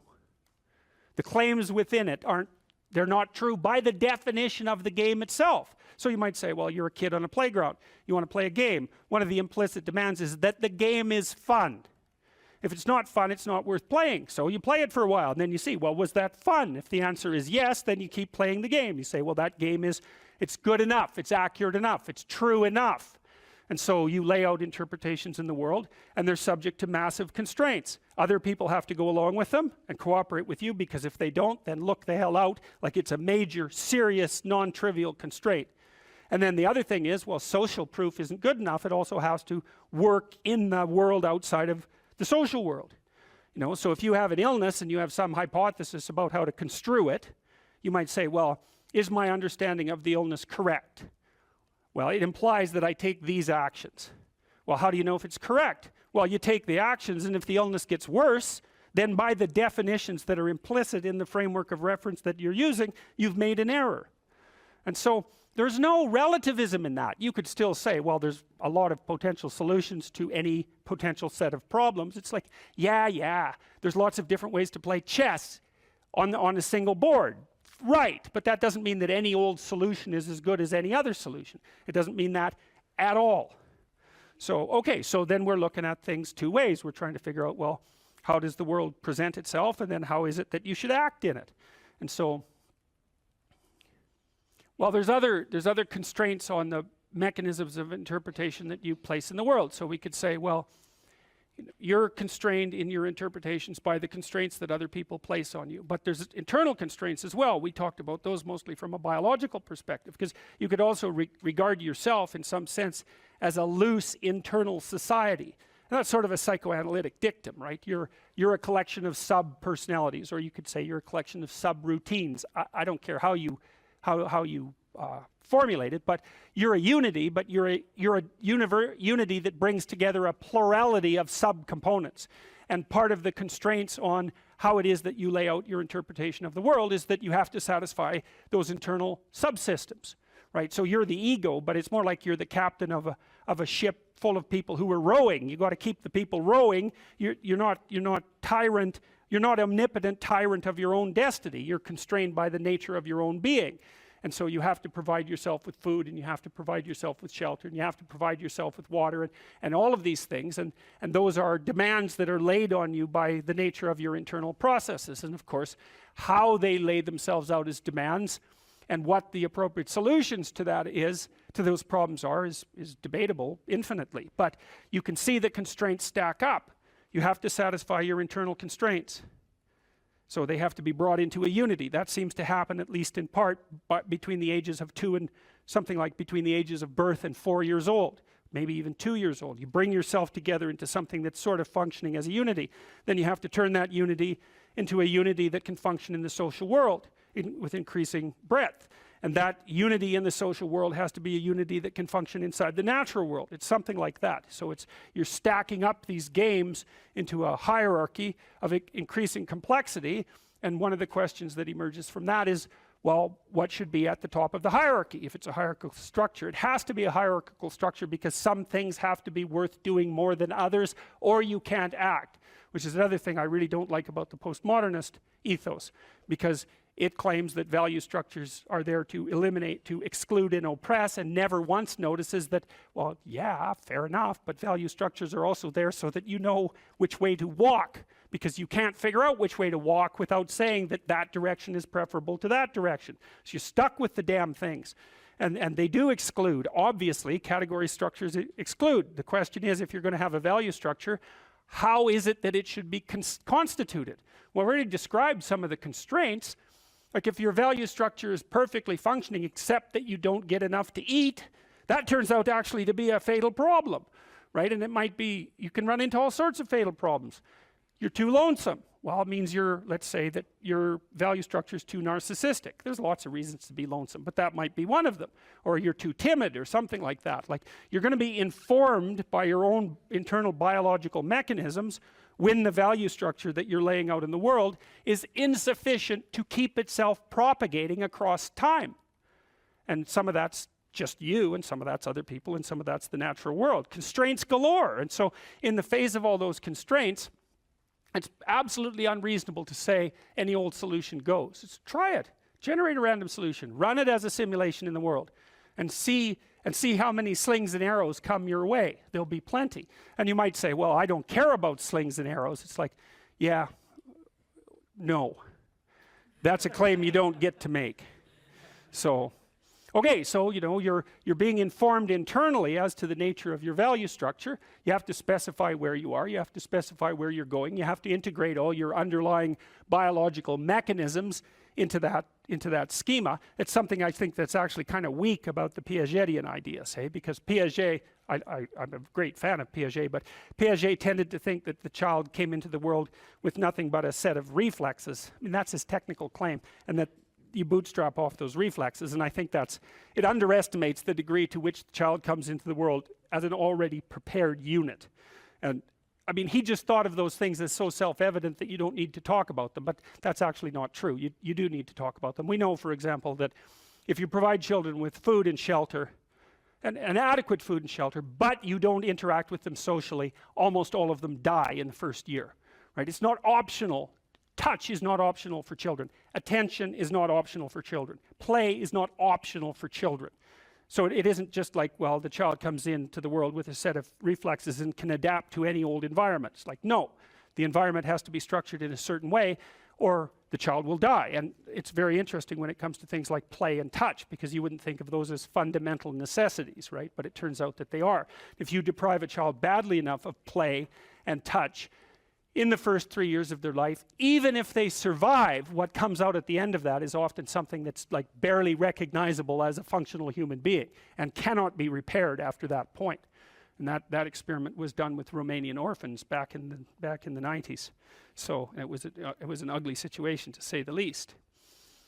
Okay, so now you take these underlying biological systems and maybe they aggregate themselves into something that vaguely looks like your temperament, your 5 temperamental dimensions. So maybe if you're an extrovert, you're dominated by the dopaminergic system, just like you are if you're high in openness. And if you're high in neuroticism, it's mostly that you're dominated by anxiety systems and systems that mediate emotional pain. And if you're agreeable, you're dominated by the function of the underlying maternal/care affiliation systems. But so you could say, well, you've got a multitude of fundamental biological predispositions that manifest themselves as implicit stories, something like that, and they organize themselves into the primary temperaments, and the primary temperaments are biasing factors that determine in part the nature of the interpretive structure that you're going to lay out in the world. It's not entirely determined by your temperament. We know that personality is only predicting something like, let's say, 10% of the variance in most complex social outcomes. And the other elements are, well, temperamental as you might be, you still have to get along with other people and the world. So you come in with these internal biases, but they still have to be modified extensively by your social and your natural surround. Okay, and then you develop your routines from the bottom up, as Piaget pointed out, and sometimes from the top down, because now and then you can think yourself into a radical transformation. But mostly what you're doing is building the micro units of your interpretive schemas and your behaviors and aggregating them into higher order structures that you can then tag with higher order abstractions. And we talked about that. You can't tell a 3-year-old to clean up his room. And the reason for that is those are empty boxes as far as the kid's concerned. Clean? He might have room, he might have that. Clean he doesn't have. He might have pick up the teddy bear and put it in that space, right? So that's one of these little micro routines. And maybe you say, you put 20 of those micro routines together and now you can say, clean up your room. And basically what you're saying is, implement the 10 micro routines that you've learned. And so a well-functioning personality has all the micro routines in place. That's actually something that you help people with if you're a behavioral therapist, because one of the things you assume if you're a behavioral therapist is that sometimes the reason people aren't doing things is because they don't know how. Sometimes maybe the person's depressed but potentially high functioning. They got all the damn micro routines. They're well socialized. They're just dormant. You got to get them awake again and implementing them. But sometimes you get someone in your practice, say, who's just been neglected like you cannot believe, right? The parents never paid any attention to them, or maybe just punished them every time they did something good. That's really fun. And then, they didn't make friends, and so they're really, really vague and and poorly articulated. And so then what you do is you work at the bottom of the micro routines and get them to practice building up all these little attributes that they didn't build up. And you know, one of the things you can think about in terms of character development is, so now maybe you understand something about your own personality. You might say, well, what could you do to improve your personality? And the answer is, develop some of the micro routines on the other side of the personality distribution. So if you're disagreeable as hell, maybe you could start learning how to do nice things for people. And that actually works, by the way. So if you take disagreeable people who are depressed and you get them doing nice things for other people, their depression tends to lift. But then by the same token, if you're agreeable, then you should practice doing some things for yourself and being more tough-minded in your negotiations. And so you can sort of place yourself on the personality trait distribution. You know, you're extroverted. It's like, okay, man, learn to spend some time with yourself, right? You're low in openness. Well, try reading a book that's outside of your, you know, your sphere of interest now and then. If you're conscientious, well, you should probably learn how to relax occasionally, and so forth. So you can, I think partly what you're doing as you're developing your personality is not moving the mean much, the average, where, you know, where you're located, but you're extending the standard deviation so that you're a bigger bag of tricks than you were before. And I think you can practice that consciously. It's like, you're hyper orderly. It's, well, get a dog, you know. Dogs, they're messy, horrible things, you know. It's just what you need if you're hyper orderly, because they're going to leave hair everywhere and force you to live with it.